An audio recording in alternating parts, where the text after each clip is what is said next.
Damn it, stop shooting me. Never. Who's shooting who? What's up, everybody? Welcome to another episode of the Wardcast, your weekly source for video game news, machinima, and survival horror discussion, updates on the Ward, and more. I'm your host, Sean Clark, alongside Jazz Rich. Did you do that with your nose? Yeah, and it didn't pick up the sound. Wow. Whatever. Hi. And welcome back, Alec. Fun Did hell. you know No. that Jin is the only character from the classic PlayStation trilogy Tekken games to have his Japanese voice actor reprise his role in all Tekken-related medias? I did not know that. Jin Urso. I did not. I know it now. Yeah. The more Hello. you know. Hello, Carmen. Happy birthday to you. You're You guys are supposed to almost sing. 52. Beautiful. A beautiful rendition. Oh my God. Why? It has been a little bit of time since we have done this thingy that we They call were a just waiting for podcast. me. And I mean, no. A little bit. Yeah. There was a bunch of things, all kinds of stuff. But hey, we're here. We're back. Hopefully with a little bit of consistency and whatnot. Yeah. Hello. Hello. Oh, look. Oh. It's Danielle. Hello. Sorry about your uncle. Wait, what? Oh, no. Oh, no. That got so I sad. had to go back in character. I'll do that after. Yeah. Well, yeah. Well, that was, yeah. Hello. Hello. Yeah. So it's been a while. We got a shit ton, an ass load of news to talk about this episode. Lots of things have been going on, lots of different conferences or whatever. Lots of things to complain about. Oh God. Prepare yourself. Rants are afoot. But before that, hey Jazz.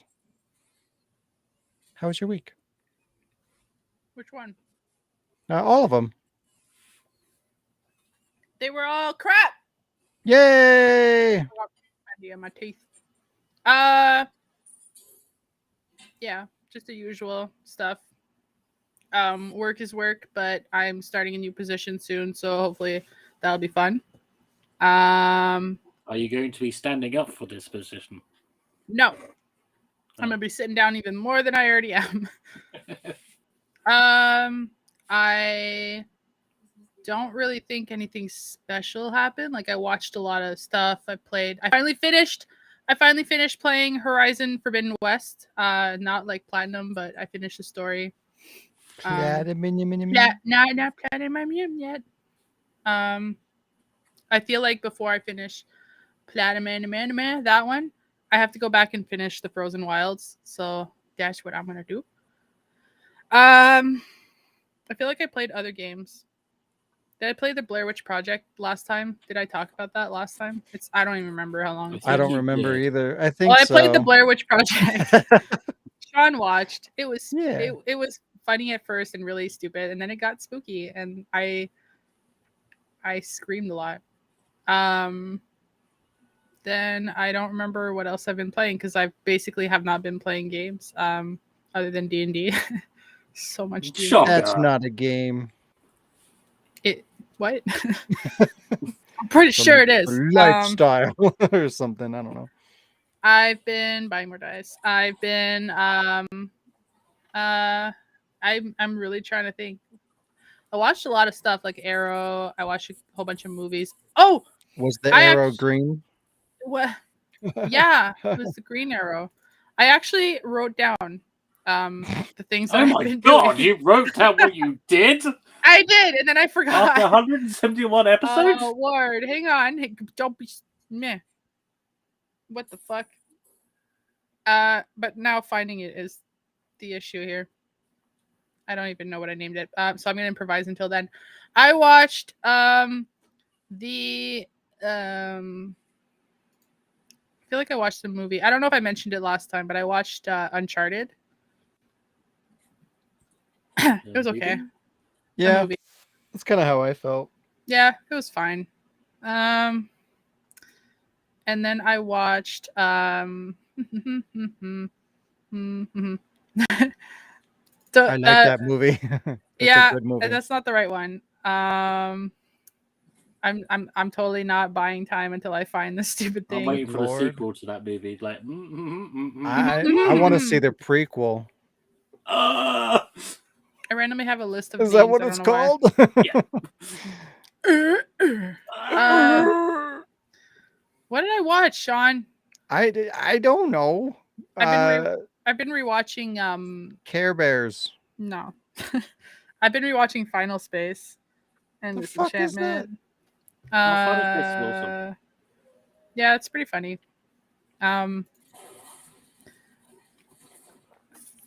There was oh my god, there's so many things I've been watching. Honestly, like if I popped on my Netflix, I'd be like, oh, that.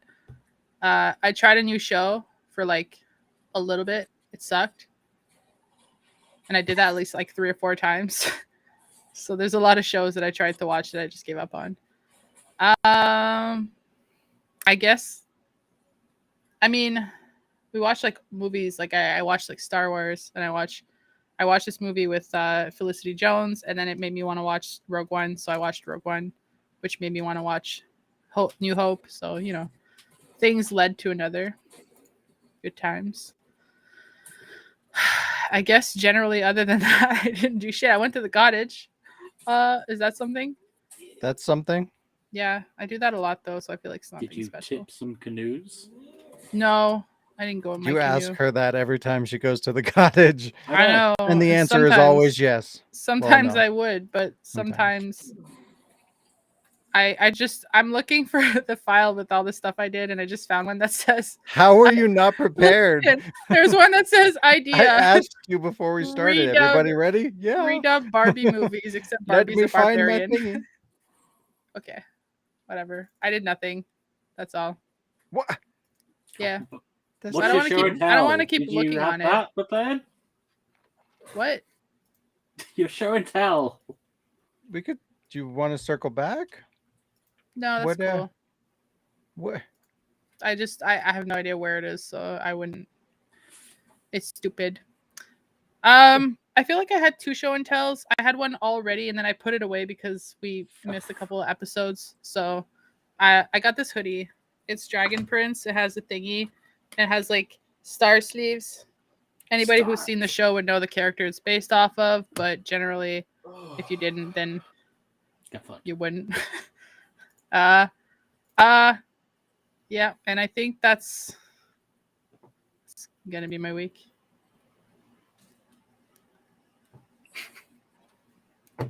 Yep. Enjoy. Somebody else go now. This guy. Good Lord, we're rusty as fuck. No, we're not. Right. Okay. Well, I guess I'll talk about my week / weeks / months.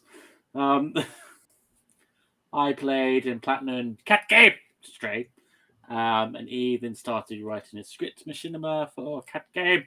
Got a video footage for it, so yeah. Cat Game! It's awesome! You should play it. Cat Game. I played WWF SmackDown. Jazz became the European and Women's Champion for a while, so good job, Jazz. You just forgot about it.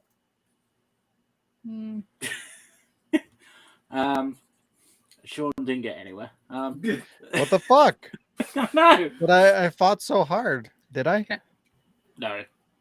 Oh, fuck. No, you didn't. I played in just one again. I beat it because I was like, I haven't played Metal Gear for a while, so I'm just like, okay, I'll play it. Metal. Speaking of games I haven't played for a while, I played Devil May Cry 2. Completed it with Dante and Lucia. Why would you play Devil May Cry 2? With Dante. I don't really know. I just felt like playing 2. Nobody ever feels like playing 2. Well, I did. All right. That's actually not true. it was a while ago, like I don't know, like 4 years ago or something. I just randomly felt like playing Devil May Cry 2 as well, and I put it in and I started playing it, and I immediately regretted it. Which mission were you up to? I think I only made it to maybe like the third or fourth. Oh wow, that's bad. Mm-hmm. Yeah, I do. I had to say when I was playing for it again, I was just like, now I remember why I don't like certain missions. But hey ho, done it. So there we go. Done I it. played Resident Evil 5 for a little bit, and I started playing The Witcher 3. You didn't like it, did you? You I Depends. fuck. Is it a enjoyed the good game? voice acting. I can see the appeal from certain people's perspective, but it's not my kind of game. But No game is your kind of game. You don't unless it's have a type of fucking game. cat. game, cat game. That is, yeah. Well, okay, fine. Metal Gear Solid, cat game. Resident Evil, some Resident Evil. Some. Yeah, so I think I played it about 3 times. I kind of struggled to keep my interest in it, and In it. I found the black-haired woman, and I was like, okay. So we're also looking for the kid that we were training. I was like, okay. So go find the black-haired woman, and then she says, "We got to find the young girl we were training." I'm like, but that was the idea anyway. This is so dumb. But whatever. Zombies are better than vampires. Yeah, zombies can swim. Wait, what? Shout out to Beth. Oh, okay. I missed my mouth. Shout out to Beth Euland. Alpha. I watched Netflix TV shows such as Bullshit, a TV quiz show that's basically where you have to bullshit your way into £1 million or dollars. Yeah, dollars. Alec would be good at that. Yes, I would. Fake money. I watched Awake. It's okay. Just yeah. I also watched Tekken Bloodlines. You guys seen that? Nope. What was it? Tekken Bloodlines. Oh no, I haven't. It's pretty accurate to the moves they did in the Moves? Tekken games are fighting moves. They're accurate to the anime, and the storyline is set up before Tekken 3, so it's focused on Jin. So it's quite accurate actually. Jin Urso. It's quite good, Sean. I think you should watch it. But Is that the CG one or the animated one? Or the live action one? No, it's not live action. It's anime version on Netflix. Oh, okay. So, which is Yeah, a bit I've weird. I've been meaning to watch all those. There's like a bunch of Tekken shit. There's like a Dead or Alive movie. There's a bunch of shit I need to watch. Yeah, don't worry about the movies. Just watch them. I'll save you some time. The only thing I would say that would have helped the show was to actually add the Tekken music soundtrack into it. It's just an opportunity they missed. They had no Tekken music in the Tekken show. None of the OST. So, but hey, Bastards. I know. So it's good. So I haven't been here for like 2 months, and I haven't had the internet for like 2 months, so I've had to watch a whole bunch of DVDs of Alex's collection, and some of them are okay, some are good, Who's laughing? and you can hear Alex laughing in the background, and a lot of them are beyond shit. So I'm going to try and do this quickly. So here we go. I watched Zombie Diaries, which is set in London, but it's really shit. Don't bother watching it. I watched Cockneys versus Zombies, which was also set in London. It's a bit like Shaun of the Dead, but not as good, but still fun in its own right. So yeah, try that one. I watched all the Christian Bale Batman films for the first time, and I actually liked them. Yeah. Batman. Batman. Batman. Eh, watched Man on Wire about a guy who walked between the World Trade Centers. I you know, love that movie. before they fell over. Wow. movie. Too soon. How it's been like 22 years. Get over it. 9/11 was a few days ago. No, everyone was still upset about the Queen. No one cared about the Twin Towers that day. Wow. Wow. I watched all 3 Bad Boy films and I enjoyed them, so that was good. I How watched bad were the last- boys? Were they bad? Real bad. Yeah, but bad good kind of thing. So People kept asking them what they were going to do. yeah. They don't know. I watched The Last Samurai. It was okay. The Tom Cruise one? Yeah. I remember watching that like a million years ago and enjoying it at the time. Yeah, you might still like it. You're kind of into that But kind of now, shit. oh god, it's fucking, it's Okay, not here's PC.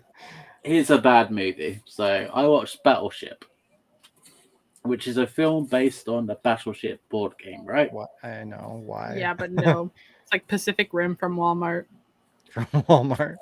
And it was Well, it was doing okay until they had aliens come out of fucking nowhere, and I'm just like, where the fuck was aliens in fucking Battleship? You got to hope- get the special edition. Yeah, I hope one guy was like, "You suck my battleship," like super loud. They probably put that. I hope so. The They alien's probably like, put "Oh, I dumb win." shit like that in the video games because there's Battleship video games. Jelly Beans, yeah, I do. That night was the best out of the 3. I watched A Lake Placid, which bored me to death. I watched Serenity, which also bored me. Wow. You fuck, I will stab you. No taste. I watched Jumanji, Welcome to the Jungle. Fell asleep through that, but I gave it another go. It was okay. I liked it. I thought it was fine. I watched True Lies. It was okay, a bit boring. I watched Pathfinder, extremely boring. Clash of the Titans, it's watchable. I watched the Da Vinci Code and Angels and Demons. It reminded me of National Treasure, but with more religious crap in it. I watched District 9, a weird alien film. Very weird. Yeah. I watched Outpost, where a group of mercenaries go against a bunch of dead Nazi zombies. As you do. I watched Minority Report. It was okay. I watched all 3 XXX films. First one was best. Second one, don't worry about. I watched was in all the Beverly third Hill one? Cops. Vin Diesel. In the The third Rock. one? Oh, did they bring him back? I think I Yeah. remember that. Yeah, I Rock, forgot Vin about Diesel. Return of Xander Cage or whatever. That's right. I watched all Beverly Hill Cops. It was okay. Watched all Austin Power trilogy. Yeah. I watched The Raid, and I liked The Raid, actually. That was good. I watched all the Rambo films. Meh. I watched Casino Royale 007, one with Daniel Craig in it, and it was meh. And then I watched the 1967 parody film, also called Casino Royale. It is so bad, it left me saying out loud, what the fuck? Just, what is that film? Poo caca. I watched a whole bunch of Monty Python films, Life of Brian, Holy Grail, and something completely different. Yeah, it's fine. I watched Under Siege 1 and 2. I don't think I actually seen Under Siege 2 until I know I've seen the first one, but I didn't see the second one. And yeah, it's okay. I watched The Rise of Hitler. I never actually knew he tried it on with his niece. Dirty, dirty bastard. I watched the SWAT movie. He was not a very nice man, Alec. No, I don't know why people keep saying. he was Despite what the you've guy. heard. Yeah. The media had it wrong. So after watching the SWAT movie, we started watching the SWAT thing on Netflix. So we're on season 2 on that one. So that's pretty I good. started the series and I liked how it was like pretty close to the movie and like I mean it used to be an older series, but I started the one on Netflix's. It seemed pretty cool. Yeah, I love the movie. It's I'm stupid. enjoying it. I'm not watching it religiously, but I'm just catching it in and out of it, so it's fine. And lastly, I watched £7. I 7. want my refund. 7. Um, That was the Will Smith, right? yeah, Yeah, well, it took me a Will while to Smith. get into that film. It's just like, okay, whatever. But yeah, that was my week, months and You stuff. should be a and film so- critic, Alec. Yeah, It was I okay. have No. watchable. Bad. Okay, I give it 2 A's.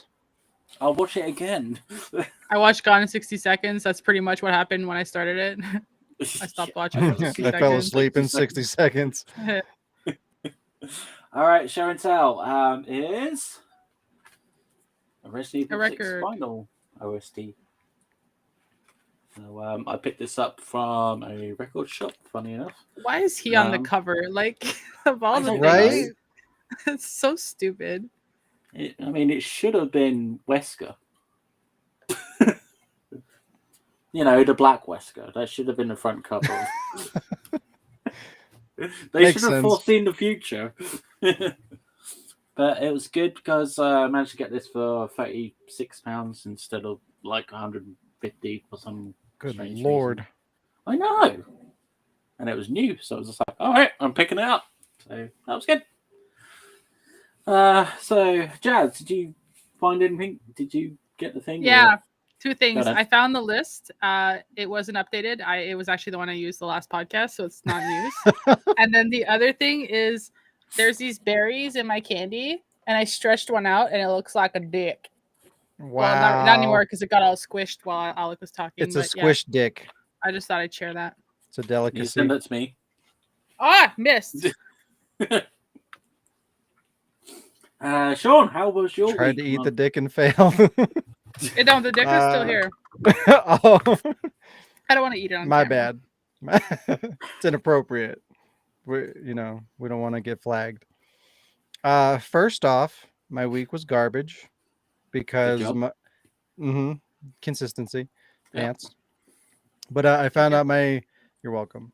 I found out my Resident Evil board game has been delayed 6 months. So yeah, I won't get it for another 11 months total. So that's great. Waiting 2 years for a board game that I bought is a good time. I also found out a game that I bought recently is apparently an MMO, and I didn't even realize that. And when I was going through the news, I discovered that they're shutting it down.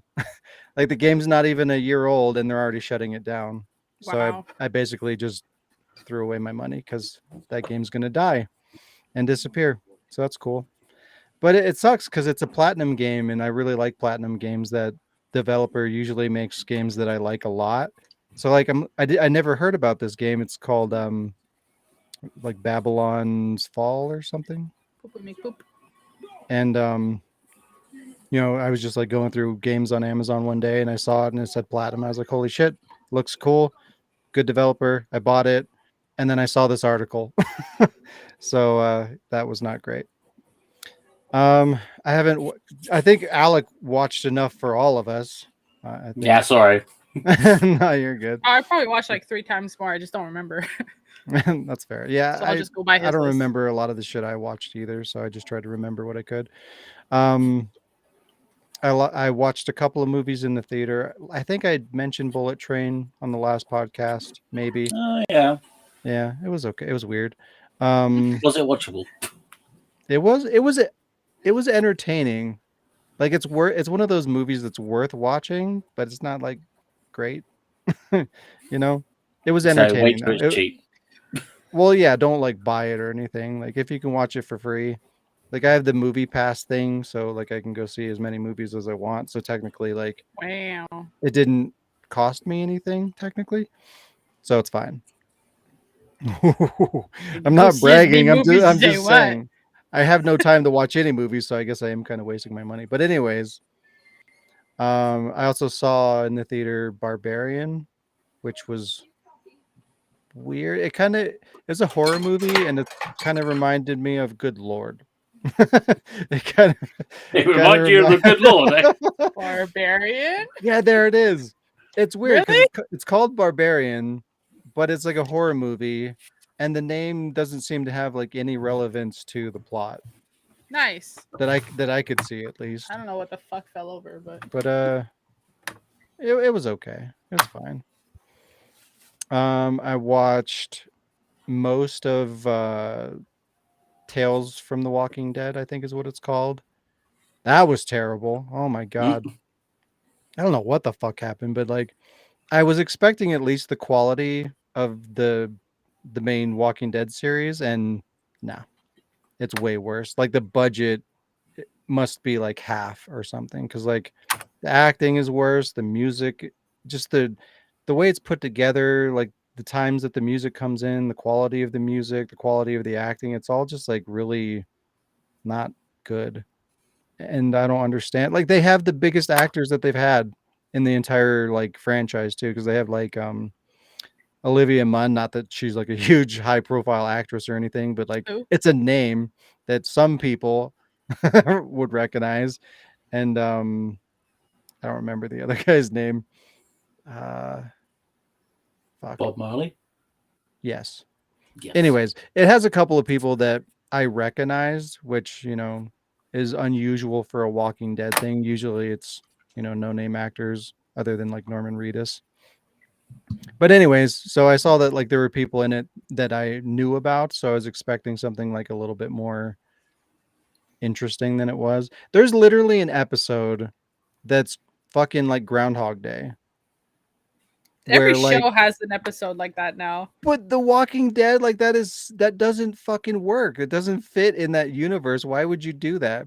But like you literally have two people, by the way, that are going through this and are like experiencing it together somehow. And like together, like they're trying to work out this scenario and they keep dying and they learn what's going on and they work together. Like they're enemies at first and like they learn to like work together and like all this dumb shit. Stupid, ridiculous plot line for a Walking Dead thing. It makes no goddamn sense. There's a lot of that shit going on where it's like, hey, let's take this thing that has an identity and we'll just force this other random bullshit into it.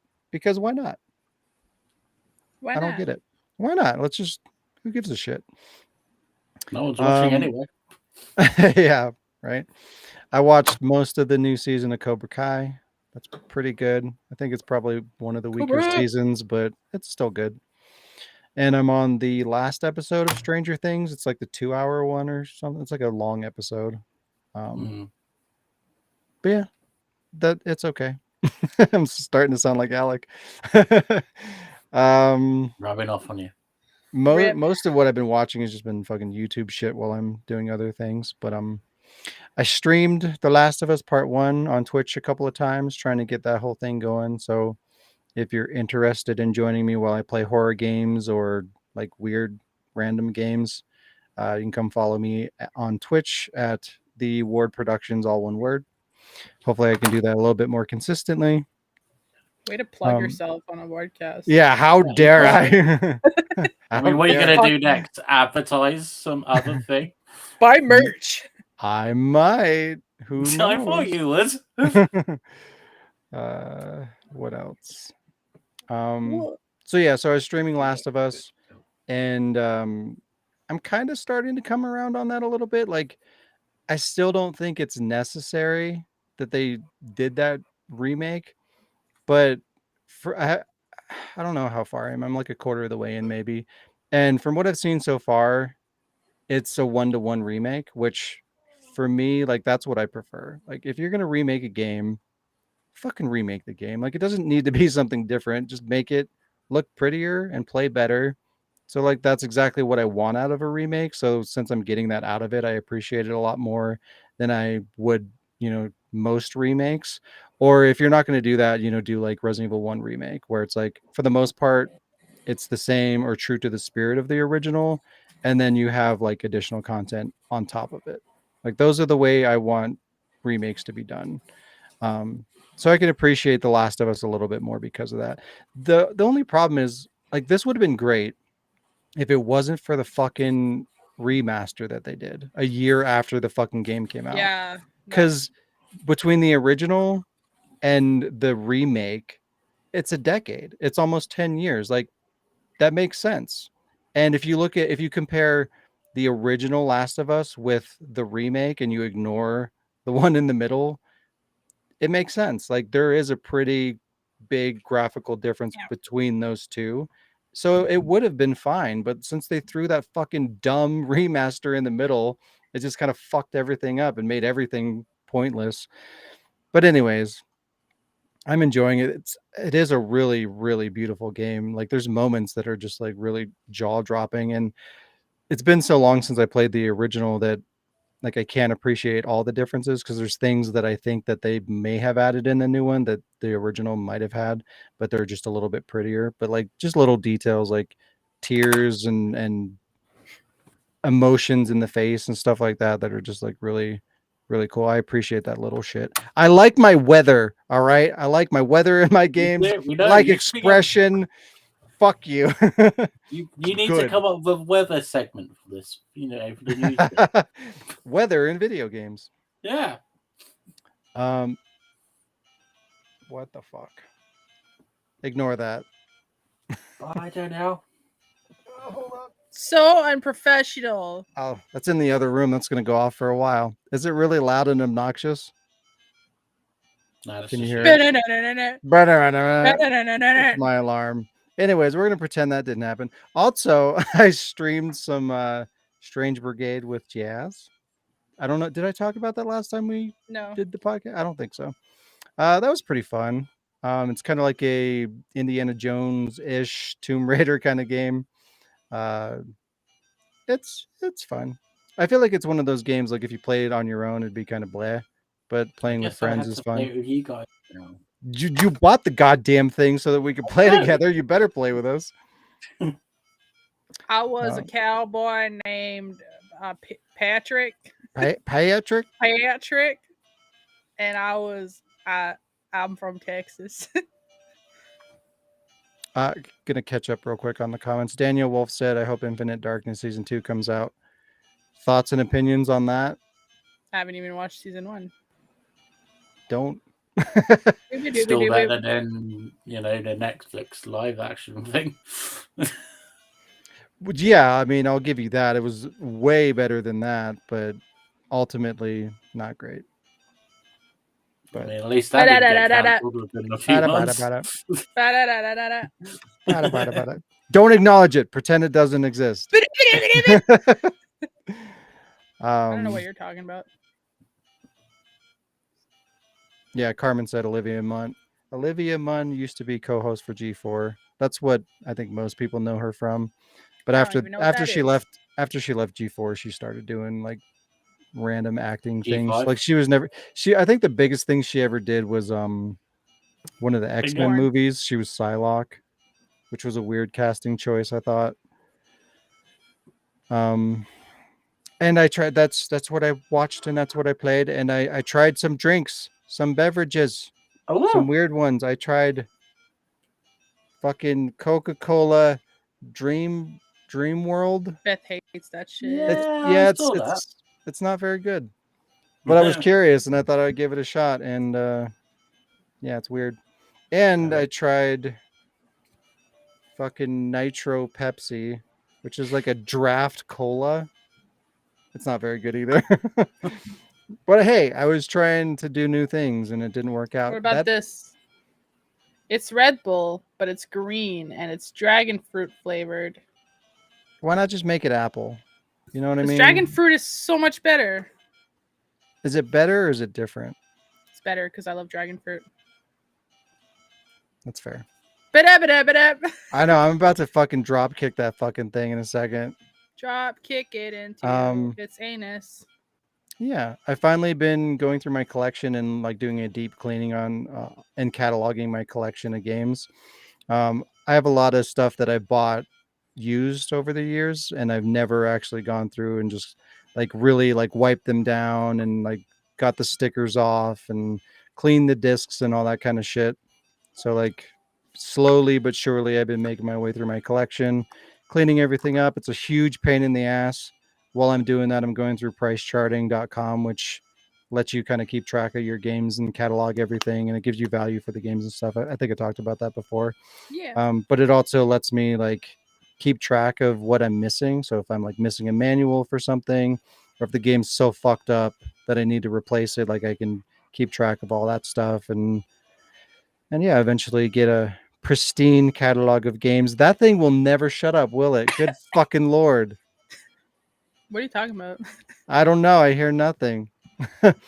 And then finally, I'm still working on getting the audition lines out to everybody. It's taking a lot longer than I expected because one, I'm trying to remember who had what roles because it's been that long, Ta-da! and I have to, yeah, and I have to go through and type up directions for like 20 roles for 11 different actors, and it's I don't know. I guess I was a little bit too optimistic as to how quickly I would get through that.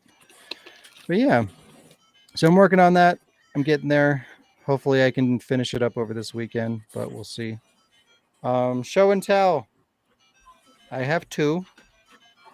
This came up in the on the Discord, and I figured, hey, let's. I have one of those. I can show and tell it. It's the Resident Evil 2 Tiger electronic piece of garbage handheld game. It's a Game Boy? It's a Game Boy. Yeah, look at those amazing graphics. You can't see it It's because it's so dark. still better than the Resident Evil 2 remake. Hey, hey, it's not Resident Evil 3 remake. Don't shit on it. But yeah, this is really cool. I think I got this off eBay like a million years ago for like I don't know, like $20 or something like that, and it's going for stupid amounts on eBay for some reason. But it's weird because like it's got a link so that like if you have two of these, you can play two-player co-op or something. I actually played this a little bit when I got it first, or when I initially got it off eBay, and it's terrible and it's super difficult. But I can't imagine how that would even function as like a multiplayer game. Like, have you guys ever played a Tiger Electronic game? Yes. They're terrible, and they barely work when you're playing it by yourself. Like, how the fuck? I can't I even imagine how that remember would work with two people. I remember having a Pokemon Pikachu Tamagotchi thing. That was quite fun. Oh yeah, the Little thing you Pikachu. keep in your pocket. No. Pokemon. It was just called Pokemon Pikachu, I think. What And you have was? to like count its steps, but people would just Yeah. be like, "I'm Oh. walking." Oh, is that like a Tamagotchi thing, but it was Pokemon? Yeah, I don't Hmm. remember what it did. I don't think that's going to stop. I'm going to have to go shut that off in a minute. But anyways, let me finish my week and then you guys can do something. I finally got another thing in the mail that I ordered forever ago from Limited Run Games. And it is That it's really terrifying and ugly, but this is the collector's edition of Zombies Ate My Neighbors and the sequel Ghoul Patrol. But Limited Run seems to be doing these boxes a lot more frequently, and I don't like them because they kind of seem cheap and shitty. Usually they're nicer than that. But it's really cool. I really like Zombies Ate My Neighbors. I never even knew that it had a sequel. Bless That'd be you. fun. I was like, neither of you just moved. What the fuck? Right. It took me a sec to realize. But yeah, that's a cool thing for the collection. And I really like those games. Well, I like the first one. And eventually I'm going to play the second one. And yeah, Zombies Ate My Neighbors. It's beautiful. Shut the fuck up. All right, I'm going to go turn that I was about down. to say Karen's gonna comment on Zombies Ate My Neighbors because the other day she was just telling me that like the song we were talking about something. The song. That game is hard as fuck, but it's really good. Okay. It's almost time for some news, but in the meantime, I need to go deal with that shit.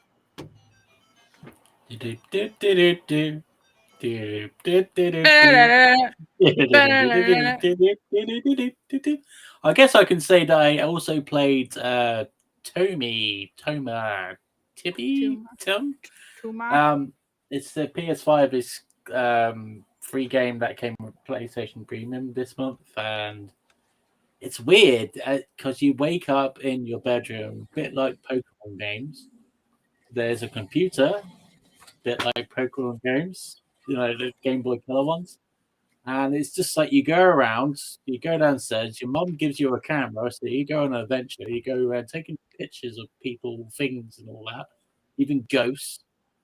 And it's just like, it's all black and white, and it's a load of shit. So, yeah. A shit. A shit. Shit game. So don't bother with it. Wow.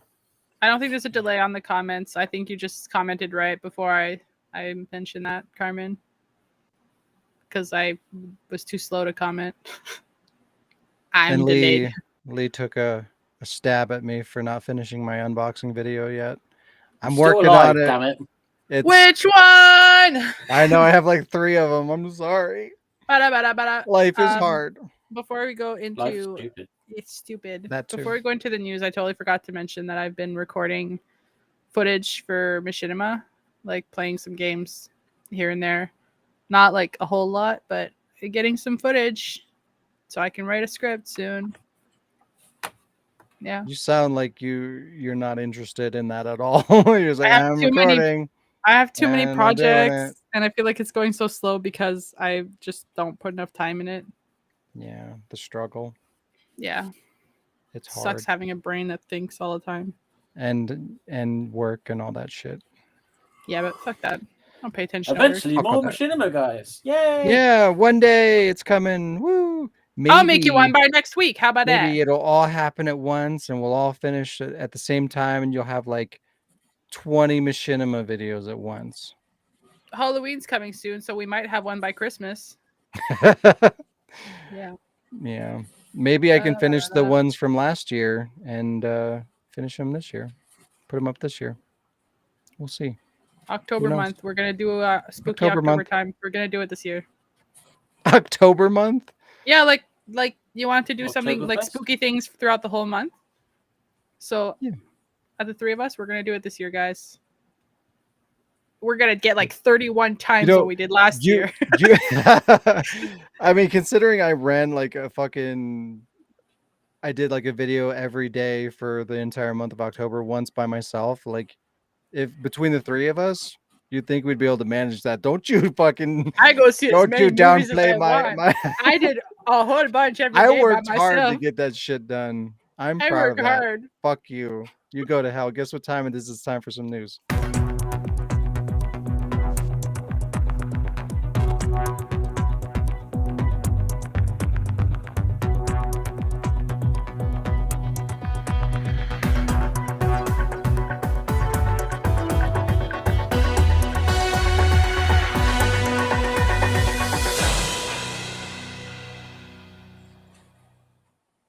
Hey, Last of Us was in there. Yeah, we were talking. Is it What the having fuck is another happening over there? remaster? I'm Yeah, wearing let's my do it news again. outfit. Let's what? remaster it. Fuck. Triple remaster. When is it going to be the Last of Us? No, it won't be the Never. last one. You'll never Part see 5. You'll never see The Last of Us. That's what they should call the 3rd game. Part 1, Part 5.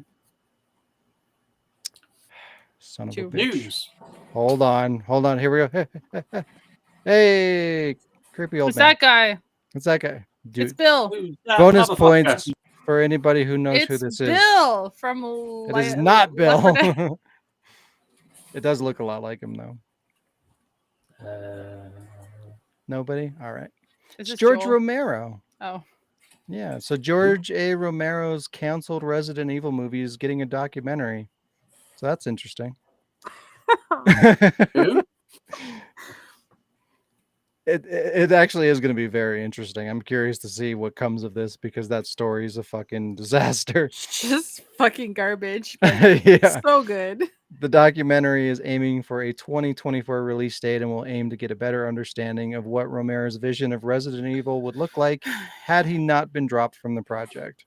The documentary will be directed by Brandon Salisbury Brandon. and Romero's assistant, Jason Bearford. Jason. The duo want to make a standout documentary in the theme and style of both a George Romero movie and a Resident Evil game. They even plan to have a Spencer Mansion style set for some portion of the documentary. Sounds interesting. Like, I'm just curious, like, what the fuck, like, how deep are they gonna go? Like, are we really gonna get to explore that the amazingness of that script? Because it's so No. good. Something's so good. wrong. Is it my cooking? I never had a mother. I'm sorry, I'll learn. I hope they like reenact some of it, or Yeah, I'm like shitty actors. It says like this is a reenactment. I want to see it. It needs to live. It needs to Just make get the its people way. that did the Welcome to Raccoon City thing to do it. Oh God. I mean, who knows? It could be better than that garbage that we got. Ah, The Callisto Protocol will potentially be marred with DLC. Shocking, I know. Who would have thought DLC? Oh my God. During the 2022 Gamescom event, True Trophies spoke to the developer Striking Distance Studios about any plans for DLC. Chief Technical Officer Mark James stated, quote, "We view this as a full service title and we will be investing in DLC. We're looking at a full year of support after release." James went on to say that the new IP is being treated as a full-fledged franchise with plans to expand the story either through DLC or subsequent titles. So based on that statement, I suppose it could probably go either way. You know, we could get a bunch of games spread out over time, or we could see a year-long roadmap of DLC. I'm excited about this game. This is, if you guys didn't know, this is the like spiritual successor to Dead Space, done by the I'm kind of original. looking Yeah, forward done to by it. the original creators of the first Dead Space. Looks good. It definitely has potential. It's very like they're not shying away from this being a Dead Space game whatsoever. It looks, acts, plays, and feels like a Dead Space game. So since that's the case, and I really like Dead Space, I'm curious to see kind of where this goes. And And what the weapon's gonna be like. if it does go well, you know, it'd be nice to see a new franchise. But I don't know if they just focus on drawing this game out through DLC. That's going to be really disappointing. I'm sick of seeing fucking roadmaps and DLC and shit like that. Just make it a franchise. You know, give us full blown, you know, multiple iterations of the story if that's what you want to do. Don't cut it up into bite-sized little fucking pieces of garbage. But I'm sure they're going to do that because, you know, DLC is what everybody buys. That's where the money dollars are. So that's where they're going to do it. But we'll see. We can hope. We can hope. CD Projekt Red is abandoning last-gen console support for Cyberpunk 2077. Who would have thought?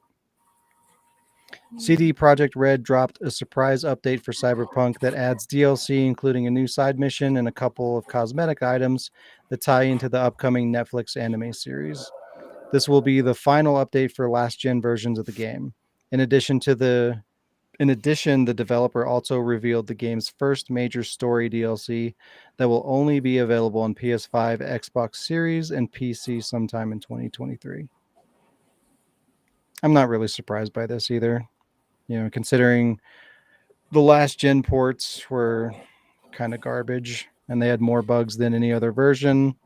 And I feel like they just got those versions running like so that they're playable probably like within the last, I don't know, 6 months or so.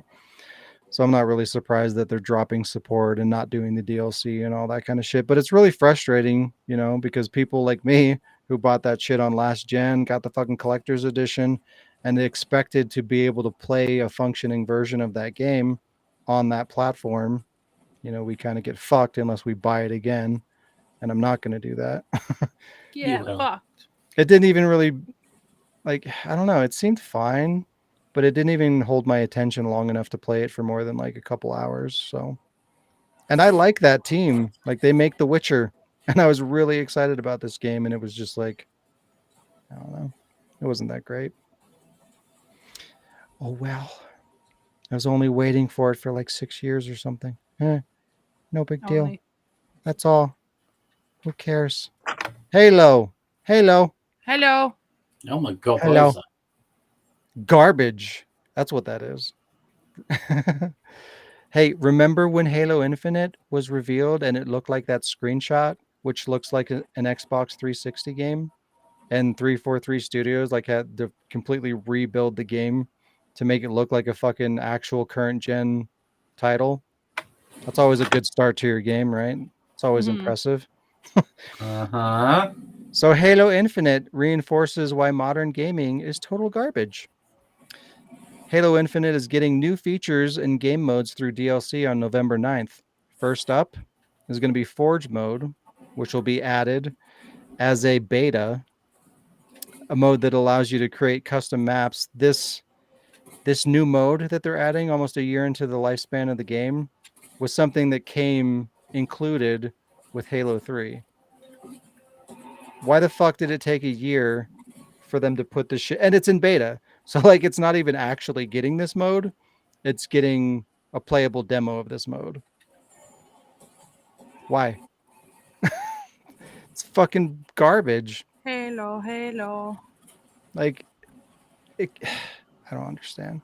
I don't understand why they have to fucking release games like this where they're piecemealing it out. You know, just fucking release the game when it's ready.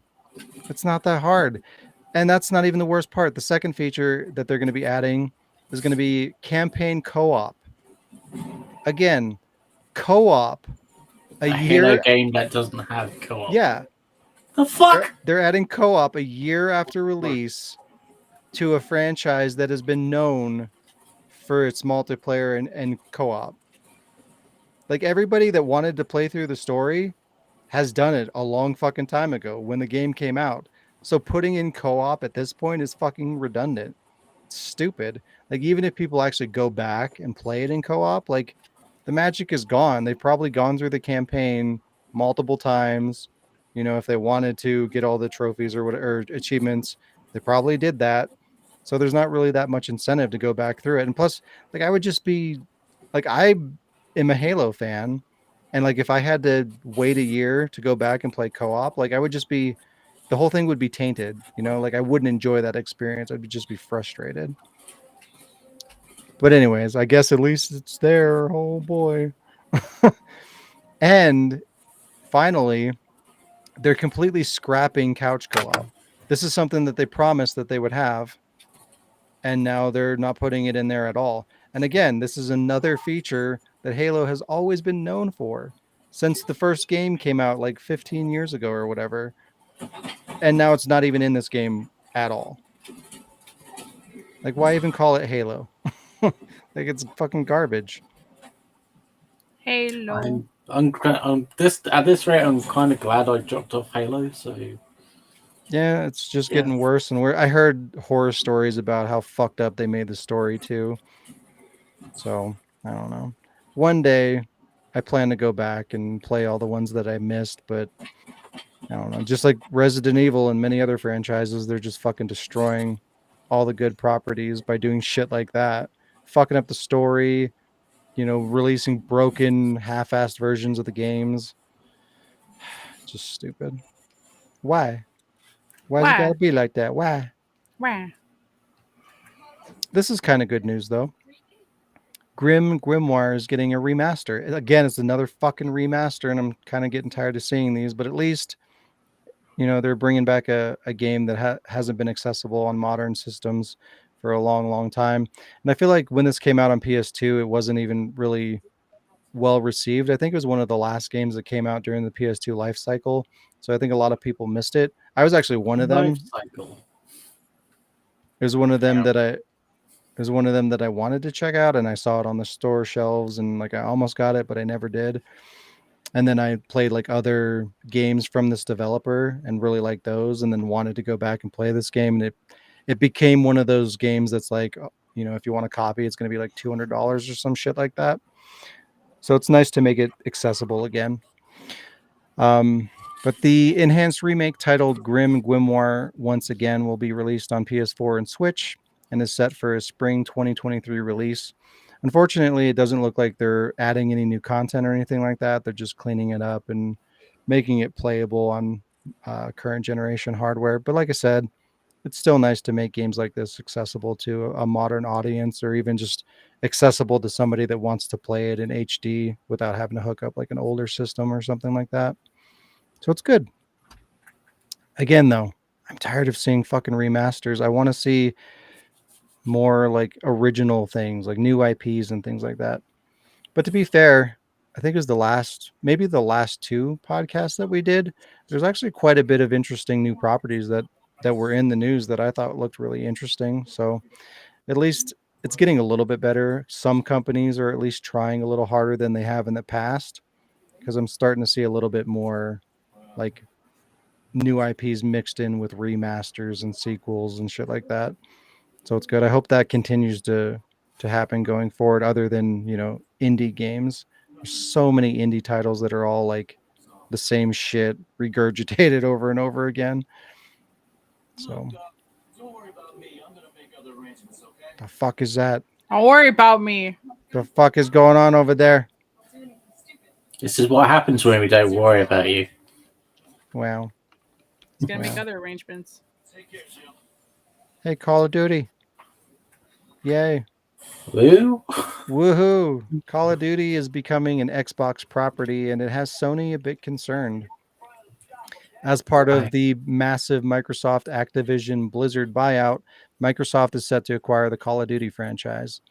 Being that Call of Duty earns billions of dollars in sales as one of the largest selling franchises in gaming, this has Microsoft's competitor a bit worried.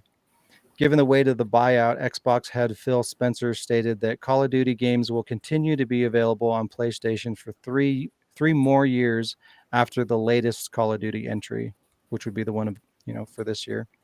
PlayStation CEO Jim Ryan apparently didn't find that to be fair, stating that offer is, quote, inadequate. Ryan responded to Microsoft's offer as follows, quote, Microsoft has only offered for Call of Duty to remain on PlayStation for 3 years after the current agreement between Activision and Sony ends. After almost 20 years of Call of Duty on PlayStation, their proposal was inadequate on many levels and failed to take account of the impact on our gamers. We want to guarantee PlayStation gamers continue to have the highest quality Call of Duty experience, and Microsoft's proposal undermines this principle. So I'm curious. What do you guys think about that? Do you think Mom that's and Dad true? are fighting. To be honest, Call of I Duty. haven't been bothered by Call of Duty for years and years now, but Shoesting. yeah, but then we can carry on shooting on the cheap to buy games, so it's not a big deal. And we can shoot on other games. I mean, what game doesn't have a gun in it? Cat game. It's like Cat game. for me, I'm just looking at it more in general terms, like kind of remove Call of Duty from it. Just the idea to me sounds pretty, I don't know, it just seems like a bunch of babies whining and complaining. Like fucking Microsoft paid tons and tons of money for this buyout. If PlayStation had the opportunity to do it, they would have done it too. Like, it's business. So like for you to be like, oh, it's unfair that our competitor's getting this big property, just seems like really petty and unprofessional. Like if it's that big of a deal, like go make something better. Use this as motivation to make the next Call of Duty. Duty of What's call. going to happen? Microsoft is going to run it to the grounds, and then it'll become cheap again, and then whatever. But by that time, PlayStation would have worked on a new IP, war, shooting, simulating shit. And that will take off, probably. Yeah, honestly, I think things like this are good. Like, it's healthy for the industry to have roadblocks like this where you're forced to be competitive and creative, right? The competition breeds the need to have to make something bigger and better that people want instead. But if everybody just gets Call of Duty all the time, like, why make it better? Why invest money to grow it and make it, to evolve it year after year when everybody just buys it anyway because it's Call of Duty? Like it's stale, and it has been for a long time. But even Call of Duty, once upon a time, because there was that competitiveness in the industry, even Call of Duty was like evolving. Like it used to be this like generic World War shooter, and then they did the modern thing, and that blew up because it was so different, and compared to whatever else was on the market, it was fucking innovative, right? And then they did several iterations of that, and then they changed it again because there's a need for it. But like things are just so samey that there's just not a whole lot of need for that. So I think this is a good thing. And the fact that Microsoft is even willing to give them this big franchise for essentially 4 years, like I feel like that's pretty fair. Like they don't need to do that. They're not obligated to do that. You know, I can't remember what they spent on this buyout, but it's like $70 billion or something like that. You know, if a company drops that amount of money, if I were doing it, I'd pull that shit away from them immediately. Be like, okay, well, now if you want this, you need to fucking buy our system and give us the money. You know, because that's why you bought it. You bought it to get people over to your console. So why support the other platform when it's just going to be counterproductive to you? You know, unless they strike a deal with like PlayStation where there's a good split and the sales on their platform is making them enough revenue off of those. But I can't see that being feasible because like the markup, like the margins for what companies make off of video games is very minimal. So for them to make anything worthwhile selling through another platform just doesn't seem realistic. So the fact that they're doing that, they're probably losing money or just making like razor thin margins on it. And Sony's still bitching about it like a bunch of fucking babies. It's so stupid. I don't know. I'm done with Call of Duty. I think that should be just left to answer phone now. To phone? Yeah. Hmm. Cool. Leave it to answer phone. Yeah. I don't give a shit about Call of Duty either. I haven't for a long time. Even zombies, it seems like they're ruining. But that's not the point. I just think it's dumb that their companies are being so petty. And, you know, like I said, instead of looking at it as an opportunity to do something constructive, they're just like, fucking Microsoft took my thing. Fucking dumb. Didn't Call of Duty ever appear on the Nintendo side of things? Yeah. They just didn't sell well because, you know, It's all kids. It was on the Wii. Well, plus the hardware, they couldn't really do a whole lot of, you know, they'd have to dumb it down to put it on the Wii. So whatever release they put on the Wii was not very good quality. And then eventually they just stopped doing it. Okay. Like a Dragon 8 has been announced. I know you guys don't give a shit, but I do because it's Yakuza. The game was revealed with a short teaser trailer that shows the character from Like a Dragon 7, which I haven't played, so I don't know his name. And a silver-haired guy that I didn't recognize. I'm assuming he's from 7 as well. And since I'm not caught up, I don't know who these people are. But Kazuma Kiryu is also going to be in it to some degree, which is good because I know who that is. He's the main playable character from most of the Yakuza games. So it's good that I guess they're bringing him back. I don't think he was in 7 at all, or if he was, it was just like a little cameo appearance or something like that. But so they're bringing him back to some degree, which is good.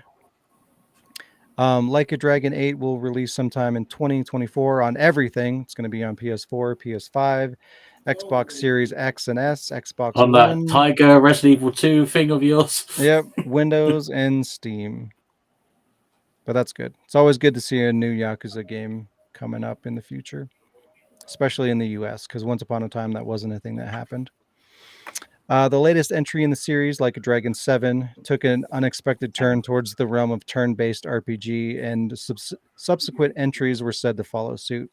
However, after fairly poor reception to the change in gameplay style, series creator Masayoshi Yokoyama mentioned the series is not necessarily set to be turn-based going forward. So that's good news.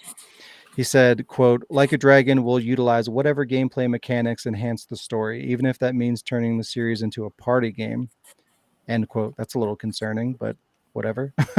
Yokoyama also mentioned that the Dragon engine is getting a bit old, and he's considering transitioning into Unreal Engine 5. So it might get a new engine going forward. But this was good news to me because, like, I don't mind, depending on how it's done, I don't mind like experimenting a little bit with games. But in terms of like flagship series, like if you're doing a numbered title, I feel like the experimentation should be minimal. Like with Yakuza, they had a formula, you know, you had a Yakuza game. It was like a brawler. It was like a beat 'em up with RPG elements, big open city, lots of mini games. You know, you know what you're getting when you buy a Yakuza game. And then with 7, it's just like out of nowhere, 7. they're like, "Oh, it's an RPG now, and it's fucking turn based." Why? Why Wow. would you do that? Like, if you want to do something like that, you can do that, but like make it a spin-off game.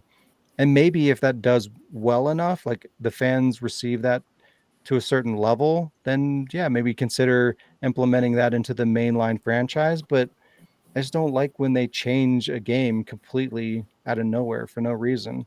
It's the same problem I have with Resident Evil. Like, why take the thing that people want and turn it into something completely different? Just make something different. But anyways, it's good to see that they're recognizing that that was maybe a mistake and they're kind of dialing that back and reevaluating what the future of the series is going to look like, and they might not turn it into that turn-based RPG thing going forward. I don't know. I think I can see Yakuza Mario Party in the future. Right? See, and that's the thing. If they made a fucking Mario Party style game with Yakuza, I'd be 100% in. But if they called it Yakuza 8 or 9, no.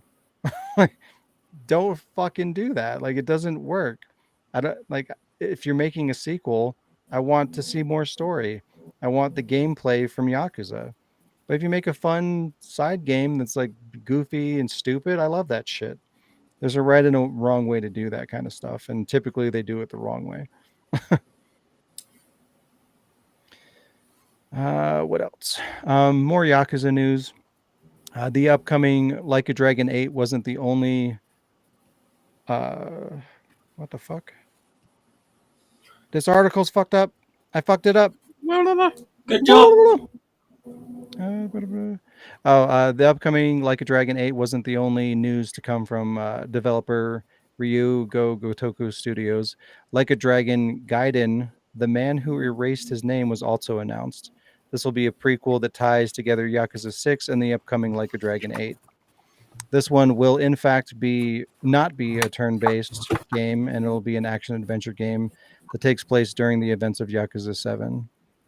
This title is set to release sometime in 2023 on the same platforms as Like a Dragon 8. And I have to say, I fucking hate when they do shit like this. They call it Like a Dragon. Well, first it started as Yakuza. Like, you have Yakuza 1 through 6 or 7. No, 7. 1 through 6. And then when they do 7, just out of the blue, they start calling it Like a Dragon. So and they numbered it. So it's Yakuza 1 through 6 and then Like a Dragon 7. Why the fuck would you do that? And I get why they changed it, because the Japanese name translates to Like a Dragon. So in Japan, the series is called Like a Dragon. It's not called Yakuza. So I get wanting to, kind of merge them into one brand name, kind of like Resident Evil's kind of doing currently with Biohazard and Resident Evil. I get that. But there's a smoother way to transition into things, like call it Yakuza 7 Like a Dragon or whatever, and then do the sequel Like a Dragon 2 or whatever the fuck. Like, there's smarter ways to do that than being fucking numbered Yakuzas and then like a Dragon 7. Why? How about Yakuza 9 featuring Madonna like a virgin? It's just confusing when they do that, and it fucks things up. And when you're alphabetizing your goddamn series in your collection, it fucks everything up. It's annoying. Anyway, that kind of shit bothers me. That's it. And they pay people to do this shit is what really gets to me. Like, they literally pay these people, and it's their job to figure this shit out and put together smart marketing. And this is what happens. I don't understand. I mean, they've had it cushy for like 6 or 7 years. So, like, what are you going to call it? Yakuza 2. What are you going to call next one? Yakuza 3. Next Yakuza one. also 4. 5. 6. 7. Like a dragon. Like a dragon. It's dumb. It's dumb. So this is a little bit of a mixture of news, mostly about Resident Evil, a little bit about Street Fighter, but more disappointing Resident Evil news has arrived from Capcom's TGS showing. Shocking! Every time we talk about Resident Evil, it's always great news, right? We're always happy about it every time. Before we get into the RE news, though, Capcom showed more Street Fighter 6, and I just want to say watch the trailer, because if you like fighting games, at least. If you don't like fighting games, you probably won't give a shit. But if you like fighting games, Street Fighter 6 actually looks really great, and that's coming from somebody that is still very much jaded from Street Fighter 5, because fuck that game. That game is garbage and it can go to hell. But everything about this one just looks really good. The graphic style looks really cool. The roster of characters that they're bringing into this one so far is really good. I really just like the detail of the animation.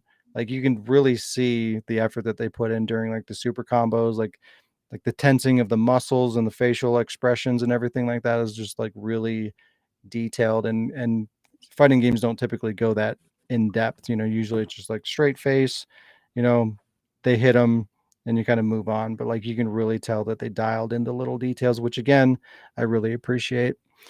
But I'm sure they're going to kill this thing with microtransactions and all that garbage like they did with 5. But for the time being, I'm going to be optimistic and say it looks good.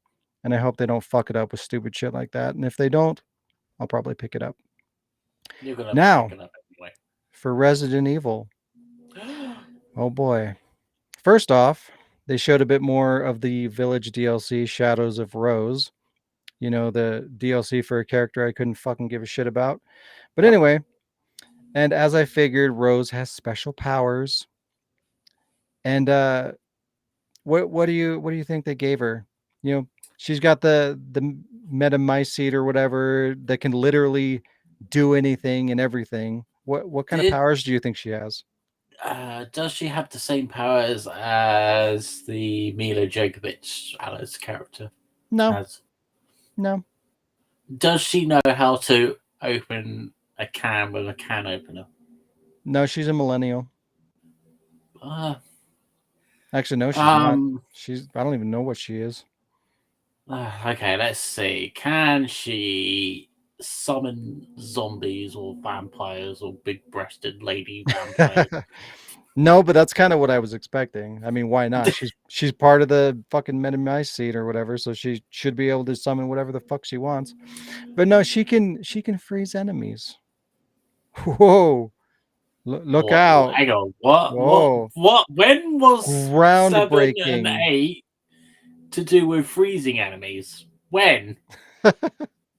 Or wait, actually, after I wrote this, I saw another video, and she slows down enemies.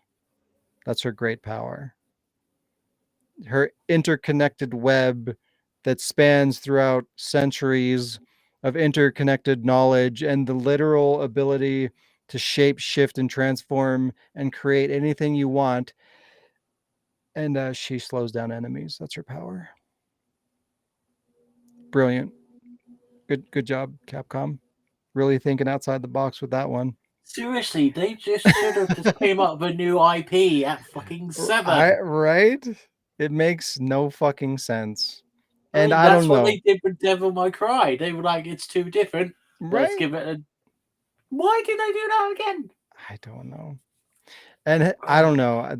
They've only shown a very little bit of this, but this DLC can't be that long. But she might have other powers. Either way, it's fucking dumb. Does she have the power to make me actually want to play the game? No, that is the one power she will not acquire. Okay, good. And then you have the third-person mode for Ethan's campaign. And why? I don't understand why they're doing this. Resident Evil, again, I don't understand how nobody's seeing the bigger picture here. Resident Evil is going through another identity crisis, but this time everyone's just cool with it for some reason. Yeah. But like, look at it. So we got first they make RE7 first person, where Ethan is supposed to be an extension of the player, to the point where they didn't even give him a face in the game. He was just supposed to be you playing as this character in the mansion or whatever, going through these things. All right, whatever, fine. They include VR. Okay, that makes sense. First person VR, great, whatever. Then they do RE2 and 3 remake in third person. Makes sense, because it's more true to the original games, but the change of experiences from first person to third person and back and all that shit is kind of weird, but all right. Then Village in first person again. No VR. What the fuck? All right. Then they add third person through DLC and they officially give Ethan a face. So what the fuck happened there? What happened to you being the character? Okay, whatever. So now you can switch between first person and third person with Ethan. So now it's both. Then they add Shadows of Rose, which can only be played in third person. Fucking weird. Then they add VR, but only for next generation. Right? You can't play VR in the current version. You got to buy a fucking PS5 to play the VR mode. So now we're back to VR again. And now RE4 remake back to third person again, but we'll have VR later.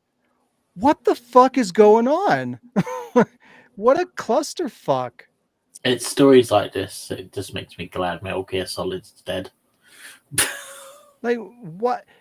How is no one looking at this and just going like, what the fuck are we doing?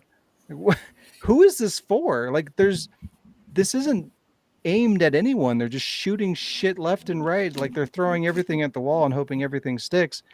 And again, my biggest, like, the thing I don't understand the most is that no one is noticing this. No one is like, this is kind of peculiar. Everyone's just like, cool, Resident Evil's having a renaissance. Like, Resident Evil is more lost than it's ever fucking been. At least before, when it lost its way, at least it was going one direction. It was going into action, right? It still kind of resembled Resident Evil. It was still third person. You could kind of see the identity a little bit, and it was going one way. But now, where the fuck is it going? I don't even think Capcom knows. Bingo. It's going to Microsoft. That's where it's going. Fucking mess.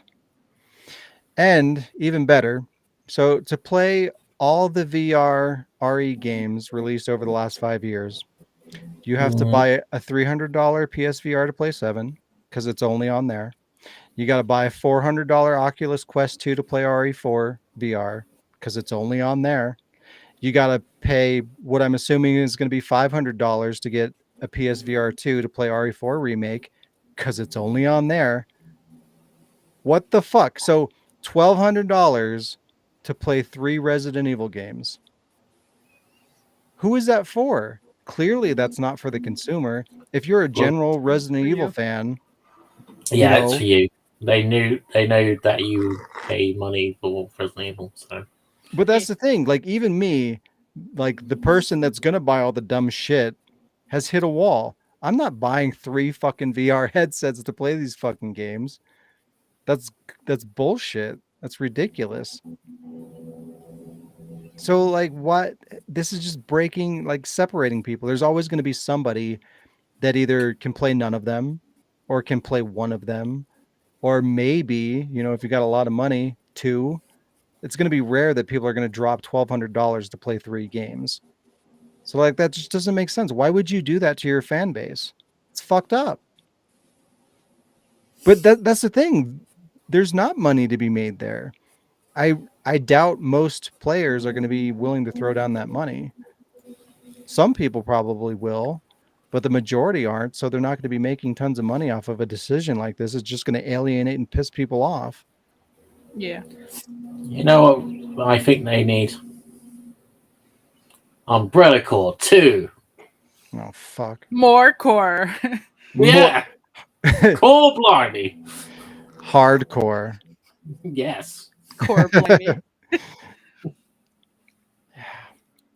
And then, next piece of Resident Evil news from TGS.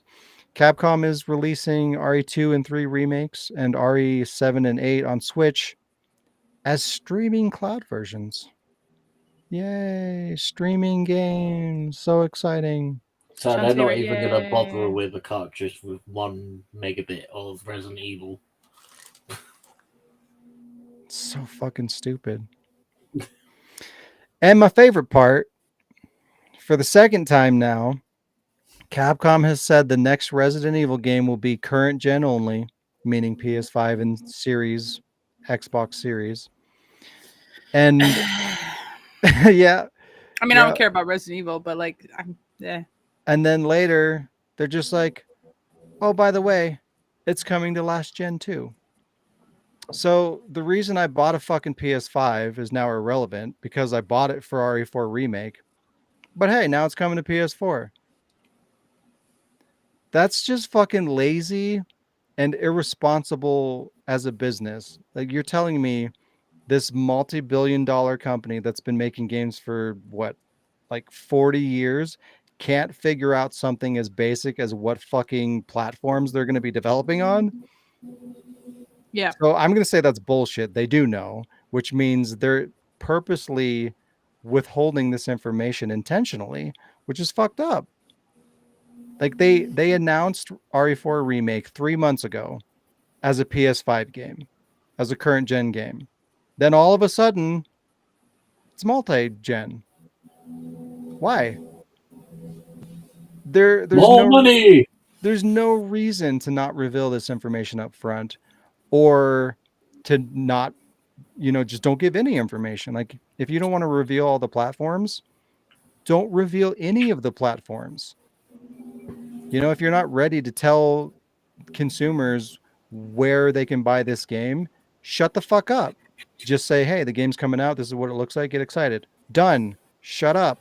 When you're ready to announce platforms, fucking confirm what it's going to be on so that everyone can plan accordingly. If they're, you want people to pre-order this game, you want them to get excited and go and buy it now. So that's what they're going to do. And then later on, you're going to be like, oh, by the way, we're also going to do this. Like, that's fuck you. That's bullshit. Fuck you! That's so shitty for them to do that. And unless they have some kind of a partnership with PlayStation or whatever, there's zero benefit to them. If I buy a PS5, Capcom doesn't get any of that money. It all goes to Sony. So what the fuck is the point? The dumbest shit. Capcom is like becoming one of the shitty. They're becoming EA. It's fucked up. How about Konami? It's in the game. Konami's dead. Fuck Konami.